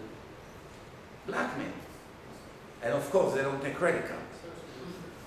You know why, right? You call the next day, cancel it in a minute. Cash. So you have to run to the ATM. You have to get cash. Big problems. One time, they did it to a judge, federal judge. I didn't know it's a judge. So this guy that was my student, after he became tzaddik, before he became tzaddik, he was a serious rasha, cooperating with his crooks. They make all the money, but he makes extra commission for the trick. So he called the office, extra 4,000, sir, if you don't pay him, I turn my guy back to New York. The judge moved from New York to Chicago. The judge saw what's going on. He gave them the money and he put the FBI on them right away. They didn't know. That's the difference between an ordinary person and a judge. The judge called the FBI, judge such and such, this is the company, tag them, listen to the conversation, collect evidence against them. As they recording everything, every conversation, every trick they do when they call the office, everything is recorded. They have enough to put them in life in prison. They arrested the two bosses. They took away all the millions of dollars that they stole from innocent people, froze all their assets, and they got 14 years in prison. In the meantime, this Jew is loose somewhere because they closed the company. They didn't get to arrest him yet. So he thought maybe I'm not the boss, they're not coming after me. But he was actually in the list of wanted. One day he decided to become religious. He became religious, he arrived to Monsey, to our yeshiva. To which shiur? He came to my shiur. As I was teaching him Gemara, one day, where is he? Disappeared. He drove a car, a policeman pulled him over. Sir, you're under arrest. There is a warrant for your arrest. They took him to prison. 49 or 50 days he was in prison, in arrest, with 40-something people in one tiny room, bathroom in the middle of the room, no separation. You have to sit on the bathroom in front of all the amigos. Look at you like this. Imagine the punishment, 50 days to be in such a nightmare. I wouldn't eat not to go to the bathroom. Starve, better to starve than to... They take away your dignity, completely. Why? Why they don't put walls? Like they're afraid that you commit suicide, like they care. They care from a lawsuit, what do they care? Let him suffer. So what happened in the end? The entire yeshiva was praying for him non-stop. Poor guy became tzaddik. After he became tzaddik to go to jail for 14 years now. Everyone was praying non-stop for 50 days. Then it was Friday. Friday it's his trial. There were a few people from the community that were sitting by the audience there. Few witnesses. They bring him with his handcuffs and the orange outfit. He stands in front of the judge, a big guy, stands in front of the judge, a woman judge, in federal court in Manhattan. They made a plea bargain that he will go to jail for 3 years if he will admit, 1, 2, 3, finish. Instead of going to trial and spends money, 3 years, it's okay for them. He wasn't the boss. There is no such plea with federal court for the year the judge decide. Huh? There is no such plea with the federal court. So maybe it was not federal, maybe it was criminal. Could be. But I didn't know he was a federal judge. But maybe the crime, he was sentenced in a regular court. So he's standing in front of the judge in downtown Manhattan. The judge asked him, do you understand what you sign on? His English is very bad. Plus, he's playing tricks. So he said to the judge, no. So the judge said to the prosecutor, I don't understand what's going on here. You all told me that it's a done deal. How come he doesn't even know what he signed on? The judge, like Hashem put a bug inside her head. All of a sudden she started to scream. I cannot believe it. He's not even knowing what he's signing. After all this, you're coming here, you're wasting my time. Boom, case dismissed. Case dismissed. To punish the prosecutor and them. So now they are furious. They want to chop his head off. So they say to him, you think you're going to get away with us? You wait. The immigration is on the way to pick you up. You're done with us, you're going to be in jail for immigration. But it's Friday and Shabbat is in a few hours. So he's sitting with the handcuffs there, out there. And the guys, they have to go back to Monsey. It's downtown Manhattan, they have to go back for Shabbat. He stayed there alone. All of a sudden, mamash an hour before Shabbat, the policeman came to him and said to him, sir, today I have 2 news to tell you. Good one and bad one. Which one you want me to give you? He said to him like this. Anyway, he doesn't understand so much. So he said to him, the good news is that the immigration don't have any agent available to come to New York to pick you up today. They have to come far away from Jersey, somewhere. They cannot send now a person. And the bad news is that if you don't take your stuff right now and get out of my sight in 1 minute, I'll find a reason to arrest you. He took the stuff with his pajama, he opened his handcuffs. 1 hour before Shabbat, he ran outside.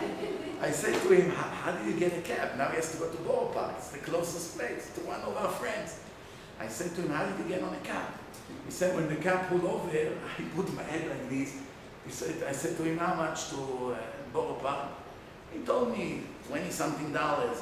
So I said, so he looks at me and says, oh, no, I cannot take you. I said, don't worry, I'll give you double. He doesn't even have money. I'll give you double. Okay, get in. He got in, he came to Borough Park, he arrived a few minutes before Shabbat. The woman was there, her husband was insured already. She paid the cab. And now what is he going to wear for Shabbat? He has only this pajama. So she said to him, I bought a suit for my husband, it was too long for him. Check if it's good for you, because he's a big guy. They both big guy, but he's bigger. He said, I bought the suit. Perfect match. Perfect match. I went to the shul. That's the end of the story. The time passed. Case was dismissed. Why did I remember this? It's like here, Moshe thought, I'll play a trick. I'm going to start writing Sifrei Torah. And while I'm doing it, the Satan cannot take my soul out. Therefore, when the due date come, when the due minute come, and Hashem, obviously I didn't die, maybe this whole decree will be cancelled. How do I know? It's worth it to try. So,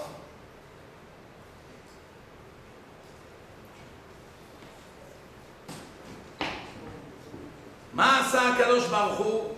Hashem, what did he do? He ordered the sun quickly to go down.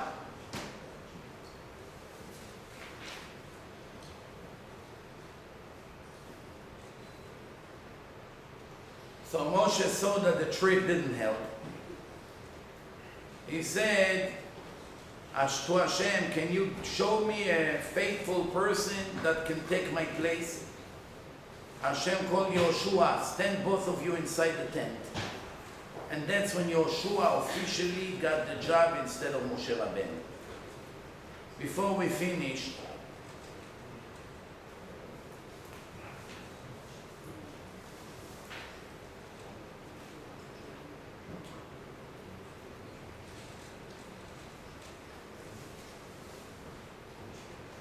we're almost in the end of the Torah. We have Parashat Azinu, then we have Parashat Vezot HaBracha, and then we get to Simchat Torah. That's it. We're almost there. We finish another cycle. One of the things inside this parasha, it says that Hashem will circumcise your heart and the heart of your children, will remove the bad out of your heart to love your God with all your heart and all your soul. Why it did not say here, Uvechol meodecha? When we say Shema Yisrael, we say, Ve'afta et Hashem Elokecha bechol levavcha u'chol nafshecha u'bechol meodecha. Meodecha means all your wealth, your money. We need to give all your money for Hashem. So here, it doesn't say bechol meodecha. Why? Nothing is coincidence in the Torah. There has to be a reason. Here it says, after Hashem will circumcise the heart, and finally will be perfect, without Yetzer Hara, without all the negative, then you will follow your God with all your heart and all your soul. And what about all your money? No more money. Mashiach. I listened to your lecture before. But now I have a different answer. One answer is Hashem will kill the Yetzer Hara, so people will not have desire for money, because there will be plenty of money. But there is another explanation. One of the conditions before Mashiach comes. After he comes, everyone will have plenty of wealth.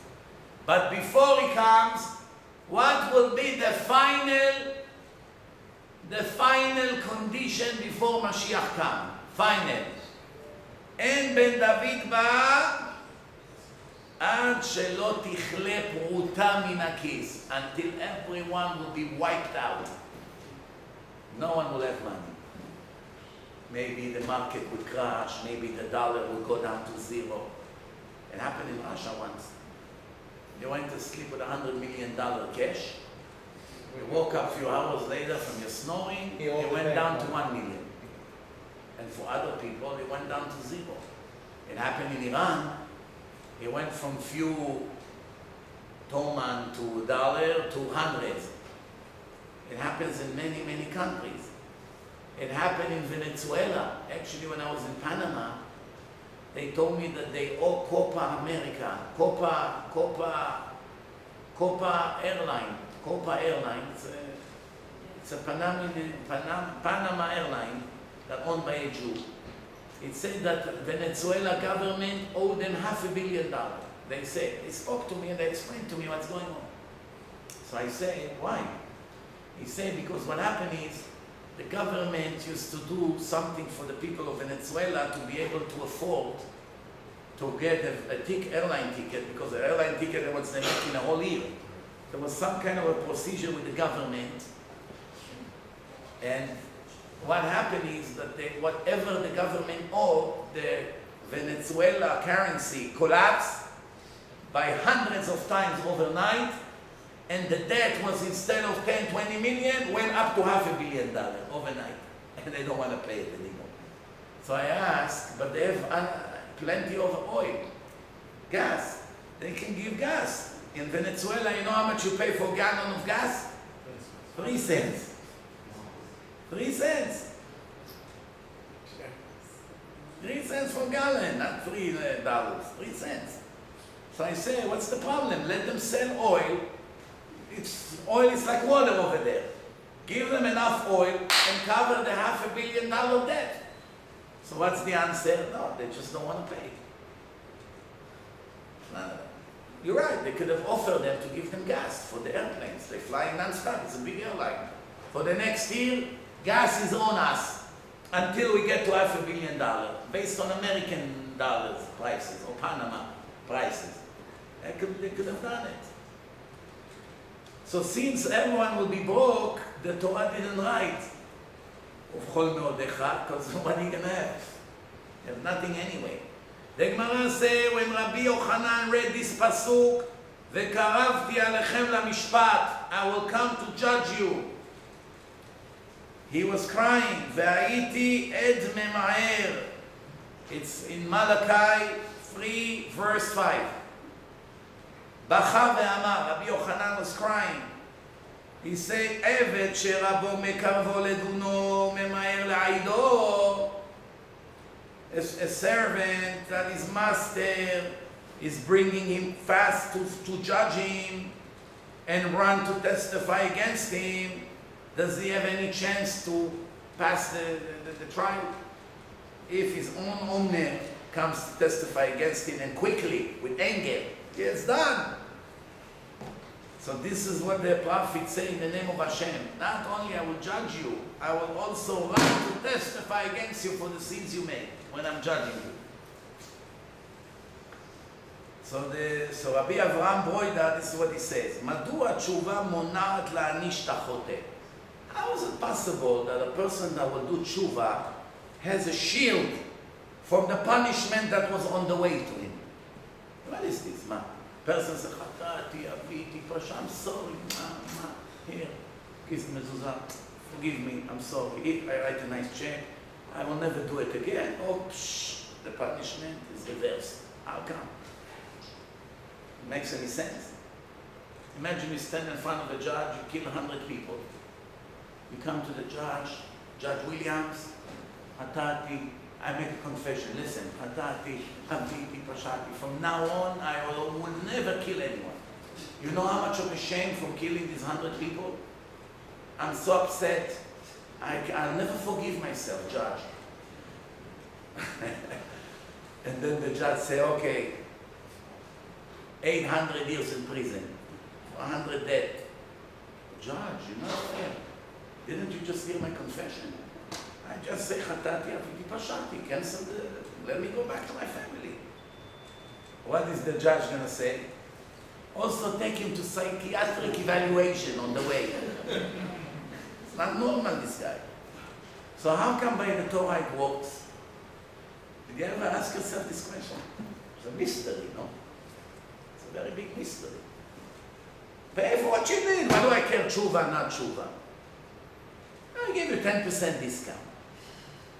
30% discount on a punishment. It's also very good, no? Well, cancel everything. Can't be inside. Huh? If you do it from Ahava, it can turn even into mitzvot. Not only you don't lose, you actually gain. The sins turns into mitzvot. Yeah, but it's not in our generation. Nobody does tshuva 100% me'ahava today. There's always the element of fear. So the answer is, because the punishment, what is it? A penalty. Penalty. Just like when you have a,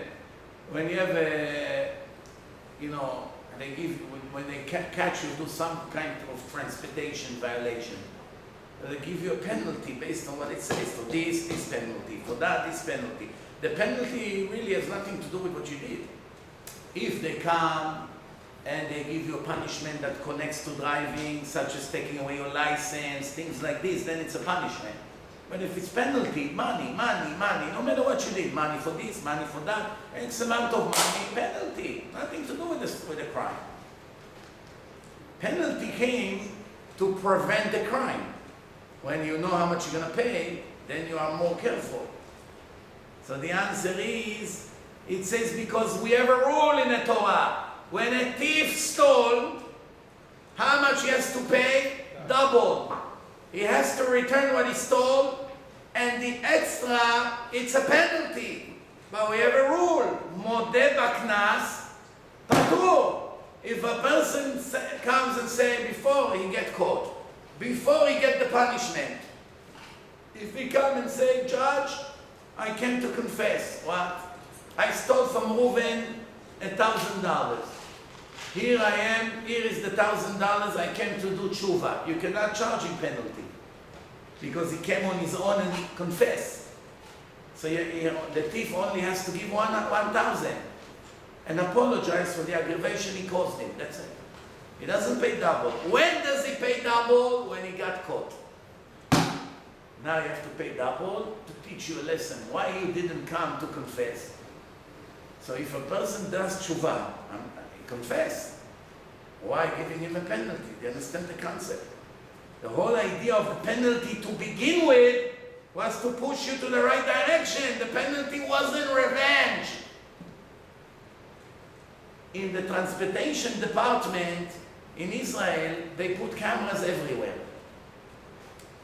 And they put pictures of police car in the bushes. They have a piece of carbon paper. It's a picture. When you drive, it looks like a car. Then you see it's a piece of paper. So what are they gaining by putting it there? Anyway, they cannot give tickets.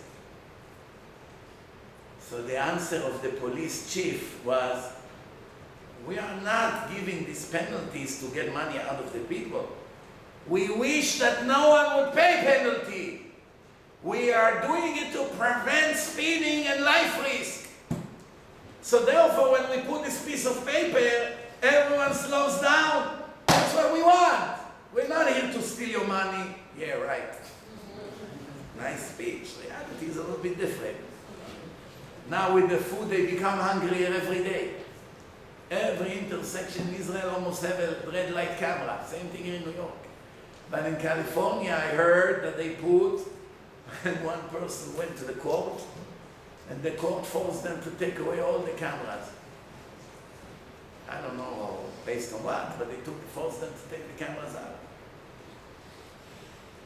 So once a person admits in his crime, the penalty automatically is being dismissed. Any questions before we're done? Before we're going into Rosh Hashanah? There's a question of, Yes, you mentioned Chmerot and you mentioned kosher food. yes. Shabbat starting early. One of your lectures, I'm just giving examples, yeah. you also mentioned sitting next to women. That you were flying, there was this rabbi and he told you to sit. It's allowed to sit next to a woman on a plane or on a bench, as long as you don't touch her. What about praying? Praying? Praying not allowed. Why not? Because you have to watch what you look at. If you're in the middle of prayers and you're looking at a woman, especially if she's not modest, her hair is not covered, it's not allowed. Plus, Hashem doesn't like mixture of guys and girls in holy ceremonies. Even in general, in any kinds of events, women and men has to be separated. You know that some rabbis, they are so strict, they don't even allow, like here, that the lady will sit on one side facing the speaker, and the man sitting facing the speaker without mechitza to put in the middle.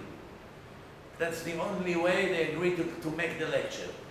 But rabbis that deal with public that are on a process of doing tshuva, the idea is to bring them to come to listen, they give them more leniency. But if you go, for instance, in a Hasidic community and the Rebbe has to speak, he doesn't see the ladies at all. I was now in Panama. The way the shul is designed, first of all, you have the most beautiful shoes in the world. Very nice, modern, beautiful shoes, designed in an amazing way. And Baruch Hashem, 6 different floors, and each floor is bli ayin hara, full of hundreds of people. One minyan, another minyan, amazing. But over there in the shul, there are 2 floors on the top for the women.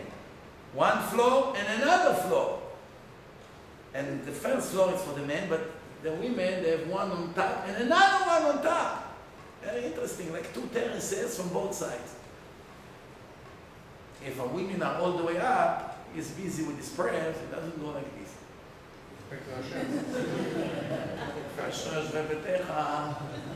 His neck hurts already. Understand? So, therefore, in a synagogue, you have to, in order for the shul to be kosher, you need a mechitza, separation, complete separation between the ladies and the men. Some places they put a mirror, from one side is a mirror, from the other side is clear. So the lady sees and hears, because they leave a little bit from the top for the voice to travel. But if you turn around, behind you, you see a mirror. You don't see the ladies. Or it's very dark glass, so you cannot really see anything. But they can see from their side. It reminds me that one time in Manhattan, they wanted to do an experiment. So they put a bathroom in the middle of 5th Avenue. And they put a wall around it, not wall, mirrors. From the outside, it looks mirror, but from the inside, it's clear. And it's public bathroom, so people that need bathroom, they go inside, they lock the door, then they look outside, they see all the people walking around. But the people from outside, they see all mirrors, they don't see what's inside. So imagine now a person sits in the bathroom, sitting like this, and then a lady comes.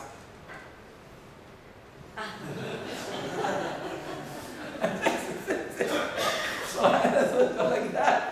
What's going on here? Now one person was able to do his bathroom there. Right, it's in the mind. The person nervous, the whole body freeze. It shows you how the mind affects the entire system. It's all in the mind. That's why before people fly, if they're nervous, 10 times they go to the bathroom in an hour before the flight. What? You only drink one bottle of water, which reminds me of water.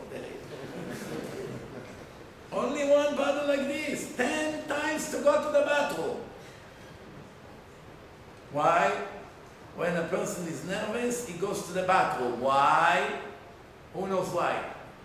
Because the way Hashem did it, when a person releases his urine, it relaxes the body, the entire nerve system. Very interesting. It's not because he needs to release now liquid. No, that can happen later. It's not an emergency. But the actual process makes a person, it's relaxing the entire body. It's very interesting.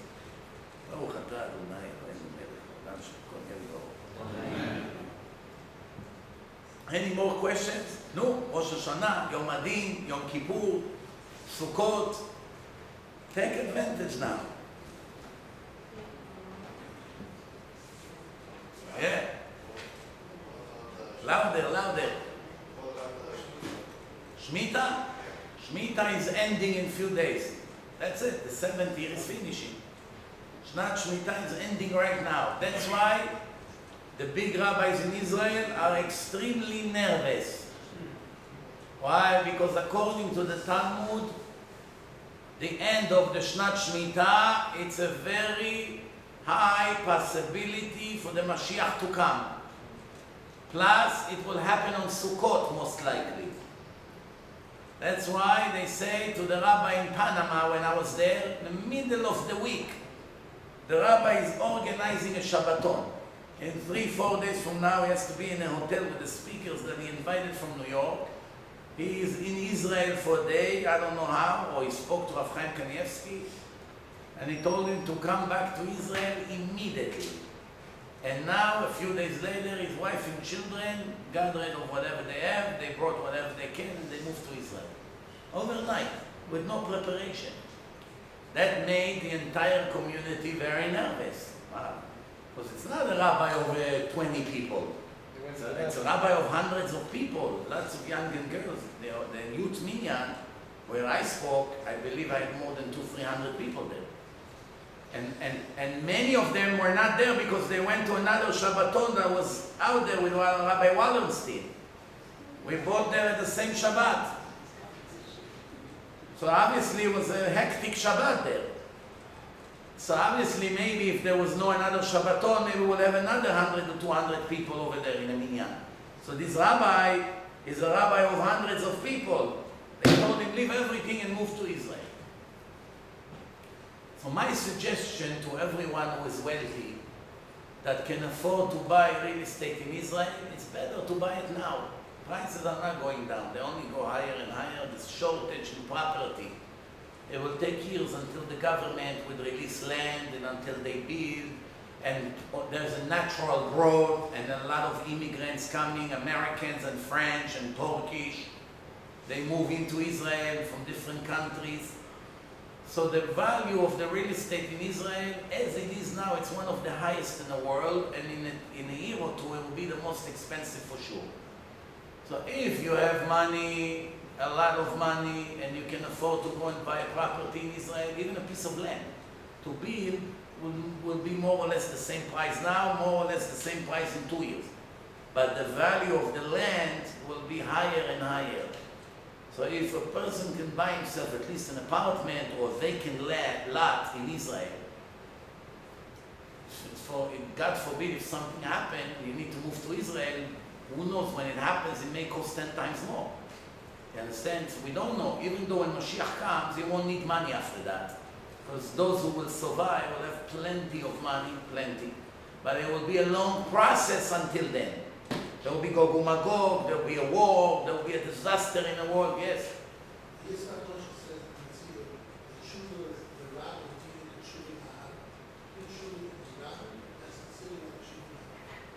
Who said that? So, everyone agree with that? Or is this his chidush? What's the source? What's his source? Where does he know it from? Yeah, but you know, to come and say such and such Rebbe say that, the minimum you can ask is based on what pasuk, based on what source, where is the source? You know? If you tell me one of the Tanaim say that, I don't need a source. If you tell me a rabbi that lived 10, 20, 50 or 100 years ago say that, then you're entitled to ask, okay, but where did he learn it from? Does everyone agree with that? It doesn't say source. Better not to say things that doesn't have source. When we have a source, it's more, yes. There's another question. What is your thought on the blood moon that's coming out in Sukkot? That's also one of the things that makes everyone nervous, the blood moon. That it happens once every few hundred years, and every time it happens, something drastic happens, and it's about to happen in this Sukkot. All the signs show that something big is about to happen. But there's no guarantee. Don't come to me after Sukkot and say you promised. Nobody can promise because no one is a prophet. And Hashem did a fantastic job to hide the date of the end from us. Obviously, nobody was able to put his finger on a date. There was a lot of speculations based on this, based on that, all kinds of calculations. So far, everyone was wrong. All the calculations that were given in the last 2,000 years, even by the greatest people that ever lived, Mashiach never came. It's a fact. Not that they were wrong in the calculation. Maybe the calculation was right, but Hashem made an extension. It's also possible. But it did not happen. That doesn't mean it's not going to happen now. What did he say in the prophet? Hakelo. Wait for Mashiach every day, even though it's delayed, for sure he will come. That's a verse. Af al pi shitma'ameh, even though it's delayed, he will arrive. And if you don't believe in him, you won't benefit from his arrival, unfortunately. So it's an obligation, one of the 13 principles, to believe in Mashiach, that he can come any second. Every second. You can go out now to your car, all of a sudden you hear a siren. Woo! What's going on? Shofar. If it's not Rosh Hashanah, maybe it started. For Rosh Hashanah, it can be from across the street, from the Syrian shul. But if it's not Rosh Hashanah, or if it's not Slichot in the morning, or if it's not Shachrit by the Ashkenazim, when they blow the shofar after Shachrit, other than that, it could be Eliyahu Hanavi. And it will be higher and higher and higher, and then you turn CNN, and you hear John Smith, ladies and gentlemen, breaking news from Jerusalem. Something is happening there. Let's go immediately to our reporter, Chris White. Chris, tell us what's happening in Jerusalem. It's very difficult to understand what's going on here. The mountain behind the Western Wall just broke to two.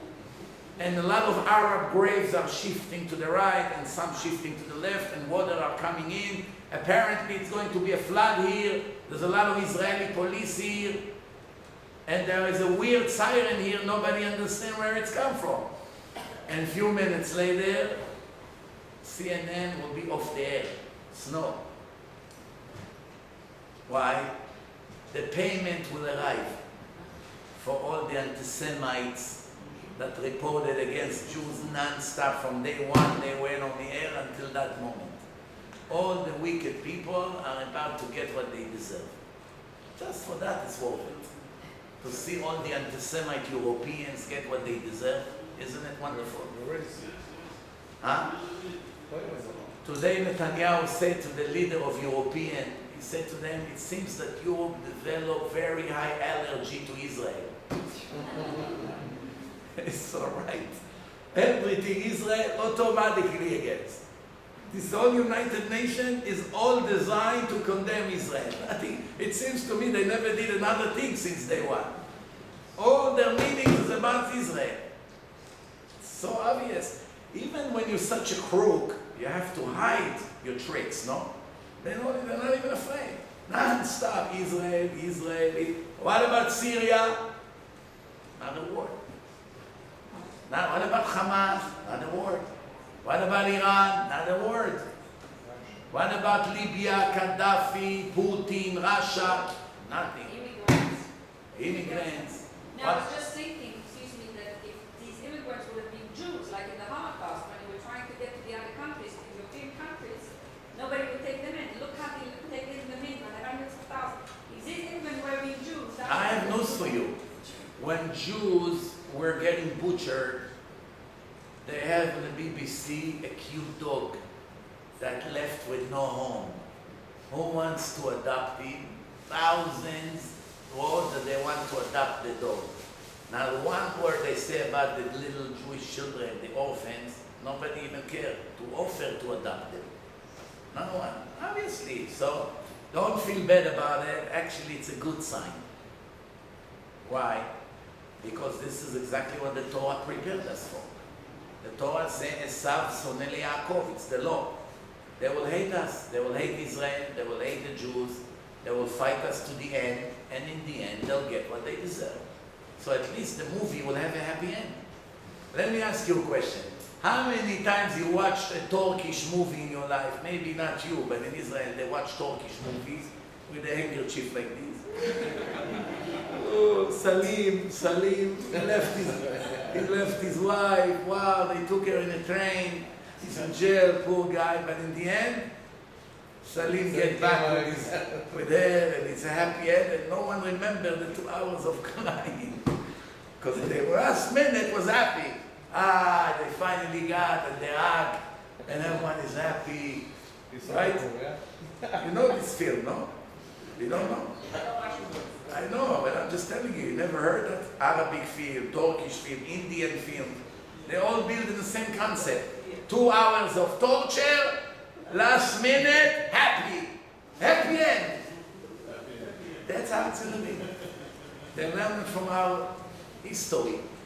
2,000 years of suffering, few months of happiness, and everything will fall back into place. The question is, where are we going to be? Are we going to be Shomrei Shabbat? Are we going to be eating kosher? Are all our women will dress modest? Are we going to teach our children Torah? Are we going to stop being racist? This is one thing that many Jews, even religious Jews, are not aware of. If a Jew will keep all the mitzvot, but he still hates other Jews because of their nationality, he cannot call himself tzaddik. Because what will he do if the Mashiach will be from the nationality that he hates? Imagine someone doesn't like Moroccans, and Mashiach will be a Moroccan rabbi. That will mess up his whole life. Or he doesn't like Hasidish, and that's going to be a Hasid, a real Hasid. Who's machst everyone? Why? Don't tell me that you're the Mashiach. And what happened if he's going to be Litvish? What the Hasidim is going to do? So obviously we have to stop with our nonsense. Everybody has to look at a Jew. That's a Jew. I don't care what hat he has, and I don't care how long is his coat, and what kind of pants he has, like this or like that. This is minor. What's important right now is that a person has to have Ahavat Israel. He has to love everyone. He can never put an X on a Jew before he check who this person is. If he's a liar, a crook, a rapist, a murderer, a thief, whatever, no, fine, stay away from him. Not because from what country he came, because of who he is. But if he's a righteous person, the last thing you have to worry about is how his accent is. And what kind of food he eats, sweet and cold or hot and spicy. In heaven, if people are in heaven, it's all nationalities in one place. If they are in Gehenom, the fire doesn't tell the difference between what country you came from.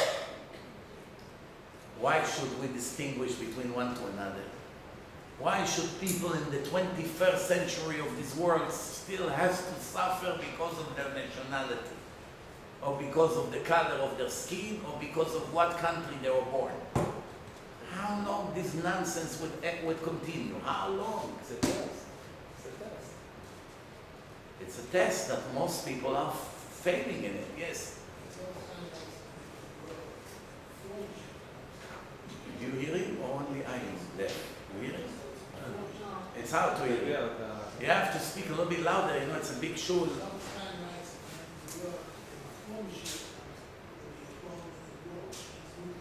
12 minutes?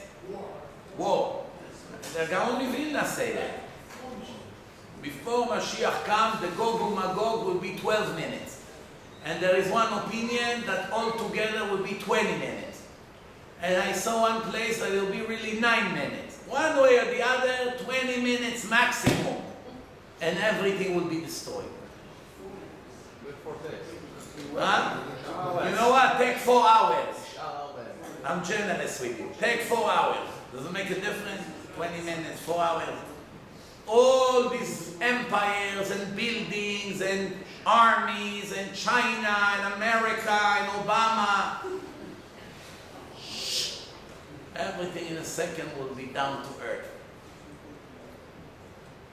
How is it going to be? We don't know 100%. We read and we know it's going to be horrible, but we don't know exactly how horrible. Because there are things that it's hard to comprehend. For instance, in one hand you know that in the beginning it will be a disaster, and then Hashem will come and the salvation will begin. How long it will be a disaster, we don't know. 1 day, 1 month, 1 year, we don't really know. If you read Zechariah 14, it's not so clear how long until Hashem will show up.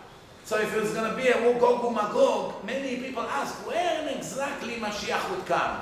Before the war will begin, meaning Mashiach arrive, and then the war will begin? Or the war will begin like all the nations will go against Israel and attack, and it's going to be a massive world war, Gog and Magog, and in the middle Mashiach will arrive, like it's appeared in Zechariah. You understand? There's a lot of confusion in it, and in my humble opinion, Hashem wanted it to be like that. Because He wanted to keep all the cards close to His chest. Why? Because until the last minute, things can still change. If everything would be written in details, that's it. No choice, nothing. There's no way to fix it. So now when Hashem gave us many, many possibilities, most of them are bad, but there's some good ones also. So that means everything is still possible. I still have a dream. What is my dream? My dream is that one wealthy Jew that has billions of dollars, and there are hundreds of them, one of them would call me and say, I want you to come to me. How much money you need to get to every Jew in the world? I would say $5 to $10 to give him enough CDs and to advertise them and to put them in the right places. A few $1 million, we can do it. It's not a lot of money for them. They make it in a day, some of them. It's worth it for him to give a day of his life to try to save another 2-3 million Jewish people to turn them into Shomrei Shabbos? The answer, of course, but it never happened in 21 years. Maybe it will happen enough time before Mashiach arrives, and all our destination will change. It won't have to be such a bloody war. It won't have to be chemical and biological and atomic. Maybe it will be completely different. You know, it's good to dream. If it will happen in reality, I'll be very happy. Until then, we depend on the ordinary people to support the cause. Everyone, now before Rosh Hashanah, donate as much as you can. Go on my website, divineinformation.com. Every dollar turn into a Jew that listens to 30 hours of Torah. Every dollar you put in, another Jew will listen to 30 hours of strong, massive lectures with a very high chance to change, to become religious. Anyone who suspects that it's not the case, please come to me. I'll show you how many thousands of emails of people, what the CDs did to their life. I have by now approximately more than 15,000 recorded by me. Many of them got deleted in the previous computers that died and got lost. But 15,000, I think, is more than enough to convince you that it's working. Plus, what about all the Facebook messages? What about all the voice messages that were never recorded? What about face-to-face after every lecture that people come and say about phone calls? There's no way to count how many. And it's almost all of them from the CDs. 2 weeks ago, I was by my friend here in Borough Park. He works with me for 15, 16 years in Kiruv. He said that he's investing now money to promote my lectures in Google. And he showed me that he's been doing it for 2 weeks, how much it costs to get to every Jew through advertisement in Google. It was $1.50. I'd say, I don't understand you. Even that, it doesn't pay. You give a person a film of mine, which is half an hour, 2 hours the most. It costs you $1.50 after all the cost, until how many Jews open the film. How much you spend? $1.50 for a Jew to be able to have access to one of my films. $1.50. But it's only maximum 2 hours. I hand the CD to a person with 30 hours of lectures, costs $1. And I see in my own eyes the results. Google, he watch, he doesn't watch, he stops. I have no way. Bottom line, no matter what tricks we found, the CDs are the most productive ways. And in Israel, it costs me less than half. Why? Because I own already 3 machines. That works, lo yanum velo yishan, non-stop. The machines, they already broke 5 or 6 times already. So imagine how much they produce. Non-stop CDs. But here in America, you have to order, you order little by little. If you order from China, it's half the price. Right away, less than half the price. With the shipping and everything. Bottom line, maximum $1 per person. That's it. It couldn't be cheaper than that. Isn't it worth it? Anyway, people have to give 10% from the maaser. They have to give. Especially now, month of Elul, Rosh Hashanah, Yom Kippur. It can change the entire verdict of each one of us. So since a person must give 10% of his net income, whether he like it or not, it's not yours, you must give it to save souls. Go on divineinformation.com, you have recurring automatic donation. You know how much you make every month, you know what's your maaser. Do it automatic. Subscribe. You have PayPal, you have regular credit card, you can send checks. We try to give all options for people. And if people would do it, first you save yourself. Because in the end in life, you do nothing for others, you do everything for yourself. First you save yourself, you save your children. Because if you're responsible for other Jews to do tshuva, your situation in the next world is a billion times better than what it was before. Nothing to compare. Because every one of his mitzvot goes to your account constantly. You become a billionaire. That's one thing. And second, even if there was no reward for it, aren't you happy to see another 10 Jews with your money became Shomrei Shabbat? There's bigger happiness than this. After so many thousands of times, every day when every hour I get messages, I'm still excited like day one. After thousands of times, the lecture changed my life, it saved my whole family, everyone became Shomrei Shabbat, I went to yeshiva, I left the public school, today's my first day in yeshiva. When you read these messages, you have tears in your eyes. After thousands of times, I started to forward it to some of my guys that made me my films. They cannot digest still what they see. They say, wow, it's so obvious that if the films make such a change in the world. I said, what do you think? I've been telling you stories until now. But sometimes, no matter how many times you tell a person, he only gets it when he sees in his own eyes. That's it. So I'm willing to show it. Anyone willing to give a substantial amount, please come to me. I'll open you my phone. I reserve a lot of them, already many, many hundreds right now in a file. I can let you read them, forward them to you. Read them and you cry a little bit.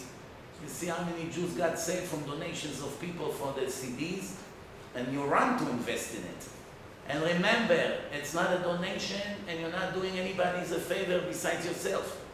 You're buying an eternal stock that will help you for eternity, will save you from a lot of problems, and will put you in a very good place in the next world. Why? Because the books, the Torah, the Gemara, the Zohar, the Shulchan Aruch, the Rambam is full of promises how great is the next world of a person that thanks to him Jews became religious. No other mitzvah come near it. If you're not sure about what I say, I will read to you right now the words of Rabbeinu Bechaye. Rabbeinu Bechaye, did you know, is one of the Gdolei HaRishonim. What does he say, Rabbeinu Bechaye? Do you know what he says? He says if a Jew got to a level of a prophet, meaning he already so perfect, is like the level of the prophet Yeshayahu, or Yecheskel, or Yoel, or Amos, any one of those prophets. Do you know any higher level to reach, especially in our generation, that a person is able to get to such a level? Obviously not. So the Rabbeinu Bechaye says, even if a person reaches such a level, he cannot reach the level in the next world of a Jew that thanks to him other Jews became religious. He cannot reach his level in the next world. Even if you're prophet Yecheskel that revived the dead from the grave, or you prophet Yeshayahu, or you any one of the prophets. You hear what I say here or no? Even if you get to this level, you cannot reach the level of a person that thanks to his mouth, thanks to his money, thanks to his effort, Jews are becoming more religious. So what can be more clear than this? כל המזכה את הרבים אין חטא בא על ידו. You get saved from all the sins. You get saved from tests. It helps you. It helps your children forever and ever. You understand? And I have a collection here. If I'll be able to find what page it is in my notebook, that I collected a lot of sources that I've actually showed in different lectures before, of what's the reward of a person that thanks to him other Jews are making tshuva. And again, when I say thanks to him, I don't mean that he's the one who taught them Torah with his own mouth, or he's the one that actually spoke and they listened, and because of that, that's the speaker. He gets his reward. But all the partners that help that speaker, who help him to do the right thing, to save other neshamot, those automatically become full partners, full partner with the speaker or with the rabbi that teach Torah. Here you go. I found it. Allow me a minute or two from your time. I know it's late, but it's the last lecture of the year, and then you have a month break from me. So I allow to force you to stay another 5 minutes already for the next week shiur that we don't have. Avraham Avinu saved souls. Hashem gave him credit like he created them. He turned them to believe in one God. Hashem called the nefashot, the souls that he saved, and got them out of idol worshipping. Hashem said, "Et hanefesh asher asu beCharan," the souls that Abraham and Sarah created in the city of Haran. How can you create a soul? You're not God. The Gemara says, from here, you learn that if you take a Jew that is not religious and you turn them to be religious, he count like you, like God. You created him. He's yours. Whatever he does good, everything goes to your account and to his account. Duplication. Next thing, when Cain killed Hevel, Hashem said to him, "Where is Hevel, your brother?" He said, "I don't know, I'm not his keeper." He said, "The blood, plural, of your brother Hevel is screaming to me from the ground." Not blood, bloods. All his children and grandchildren, all of them, you have to pay for them. And the Gemara says this is in a negative way. In a positive way, it's needless to say that if you save the person's life, meaning his soul, him and his children and grandchildren, it's needless to say that you're responsible for all of them. If when you destroy it, you get punished for everyone, when you do something positive, it's always better by Hashem. It's needless to say. The next thing, ויעשו בני ישראל כאשר ציווה השם. Hashem said to Moshe, teach the Leviim, the Levites, how to serve in Bet HaMikdash. Moshe did it. The next verse in the Torah is, and the nation of Israel did as Hashem instructed them. But it wasn't the nation of Israel, it was the Leviim only. But since the nation of Israel supported them financially, everything the Leviim did in Bet HaMikdash, all the sacrifices count like every Jew did it on his own hand. Why? Because they gave the money for the sacrifices. You gave the money for the mitzvot, your mitzvot 100%. It's amazing. The next thing, it says, Amar David HaMelech say, Alamda reshaim drachecha v'chotim elecha yashuvu. David HaMelech made seminars to all the wicked people. And he said to Hashem, I want you to have mercy on me. Why? Because I'm going to teach the wicked people your way, and the sinners will return to you with tshuva. This is a verse in Tehillim 3,000 years ago to show you the importance of that.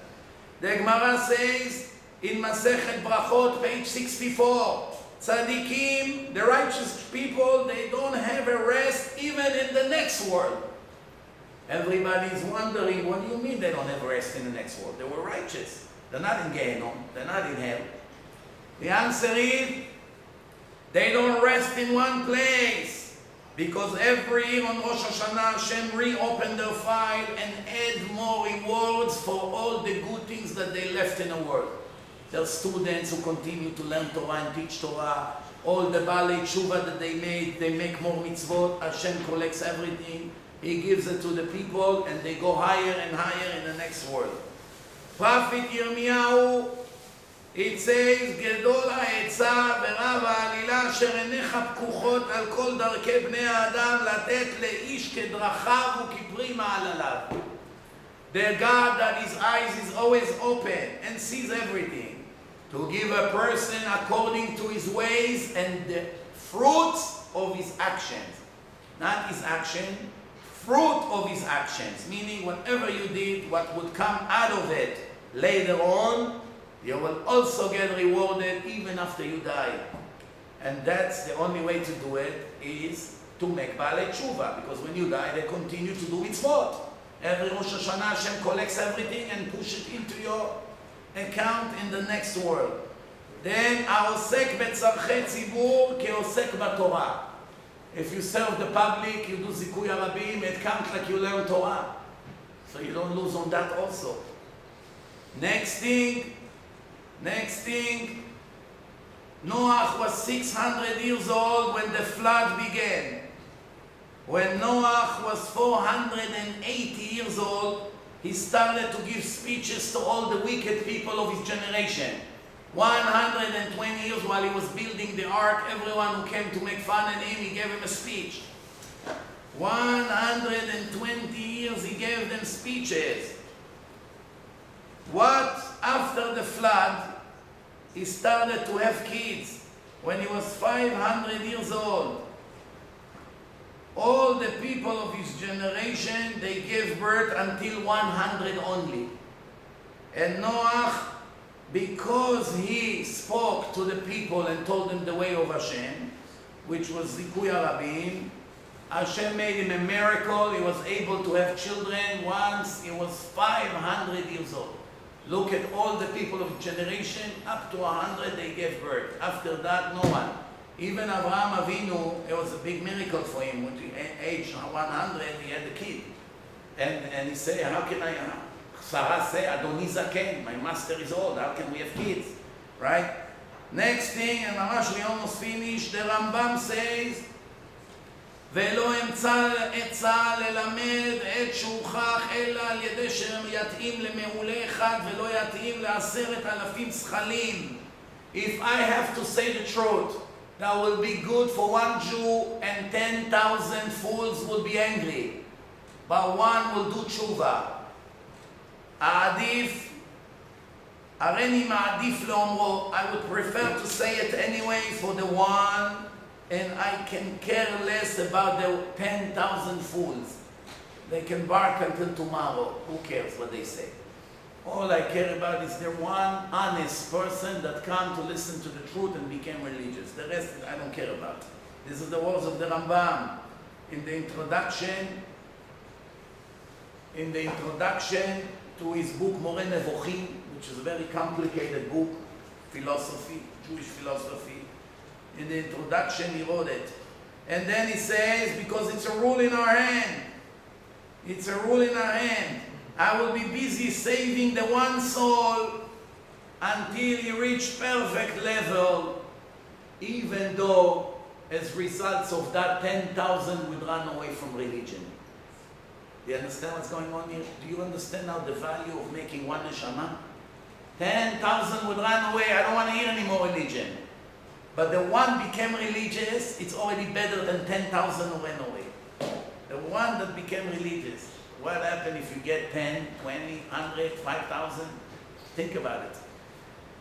In the Zohar, the Holy Kabbalah, the Zohar, in Parashat Truma, it says that tzaddik has to run after the criminal with full money, to buy him with money, to bribe him. Come listen to Torah and science. No, I'm not interested. Come, I'll pay you for your time. It's a 4 hours Jewish seminar. Sit in my computer, go in a room, I pay you $20 an hour, more than what you make in a day. Come, sit and watch. No. I give you $200, sit and watch. You became religious, you're king in the next world. King for $200. King. Why? Listen to this. Why? He has to buy him with full price to remove the impurity from him. and to surrender the Sitra Achra, the power of the Satan on him, to fix his soul, because it would count that he created him, and that's the highest level of praising Hashem, to make his children religious. You read 1 billion times Tehillim, you're so great, you're so powerful, Hashem, we thank you, we love you, 1 billion times. It's not equal to make one Baal Tshuva for Hashem. You ask Hashem, what do you want? You want me all my life to read Tehillim non-stop, without sleeping, without eating, all my life, 7 years like this, Tehillim? Or I'll make one Baal Tshuva. What do you think the answer would be? Go save my son, my daughter. Tehillim will help me now. Go save them. They lost. Right? This is the word of the Zohar. He surrendered the Sitra Achra, and that's what it says about Aaron HaKohen, ורבי משיב מעוון, והייתה בריתי איתו שלום, החיים והשלום. He gets life of eternity, he gets peace of eternity for making my children return to me. Aaron HaKohen. And the Zohar continues, someone holds the hand of the wicked person and put efforts to make him leave his bad way. He gets 3 special levels, more than any other human being. He makes the Satan surrender, the Satan. He raised the honor of Hashem, and he makes the entire world stable on his place, in this world and in the next world. And his children are blessed. He gets the blessing in this world and the blessing in the next world. And he goes to a place in the next world.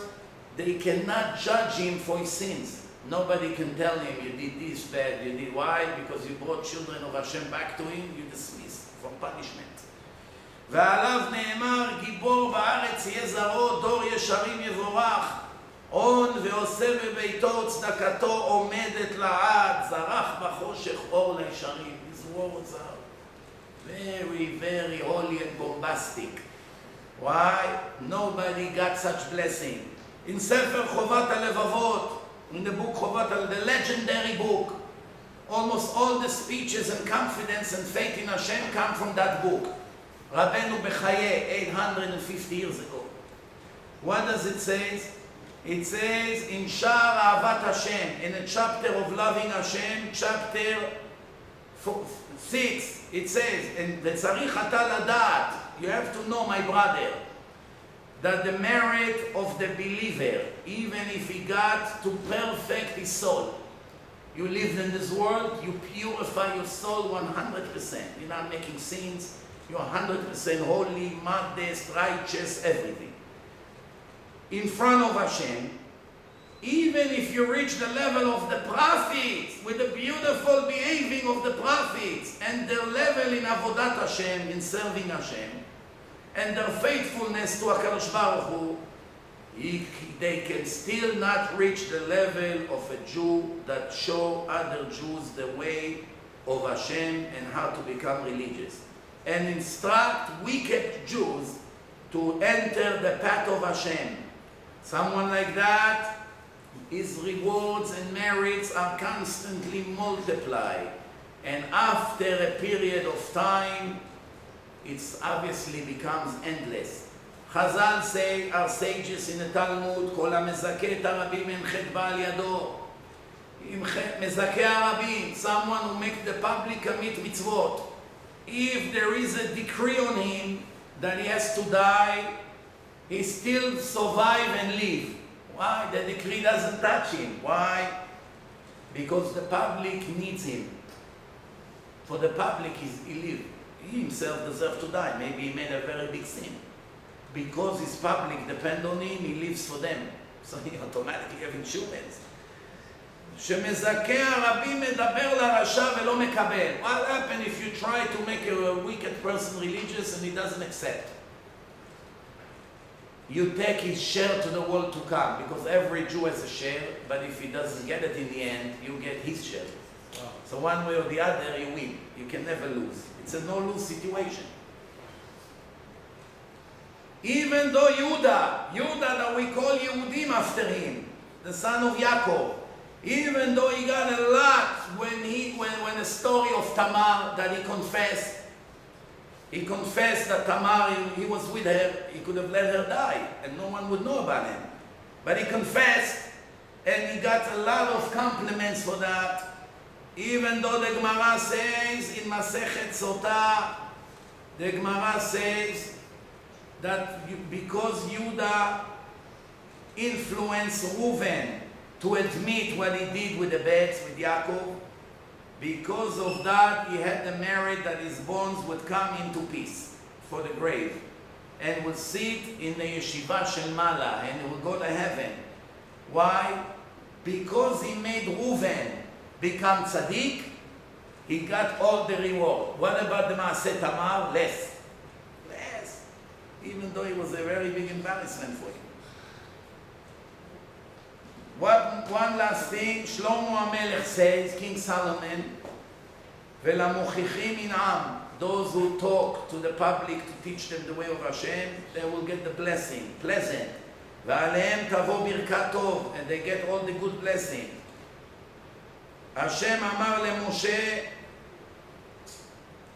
Hashem said to Moshe, I actually said that teach the Leviim and everybody follow, and the reward was for the entire nation of Israel because they sponsor. 1 week before Yom Adin, 5 days actually, people can still do the right thing.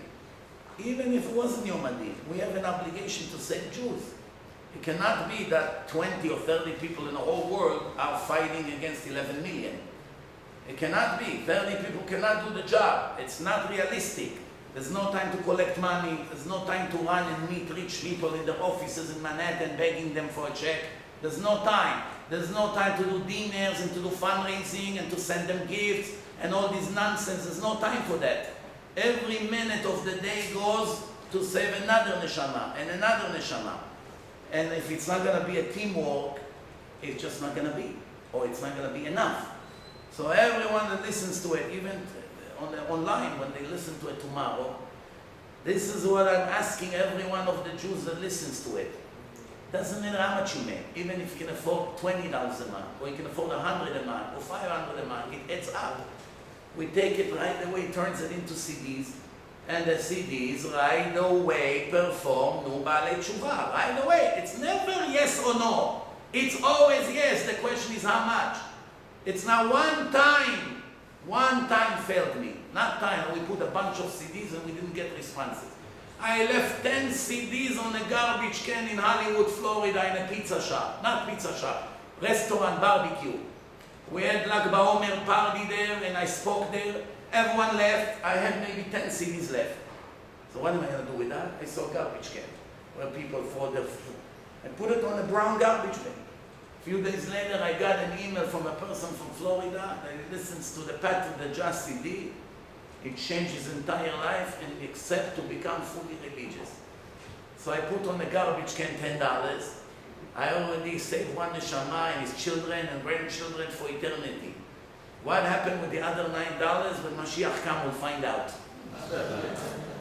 But that was already a good investment. It's always working like this. I promise you, it's always working. Just do the right thing. Thank you very much. Shana Tova. Tiva and Chatima Tova.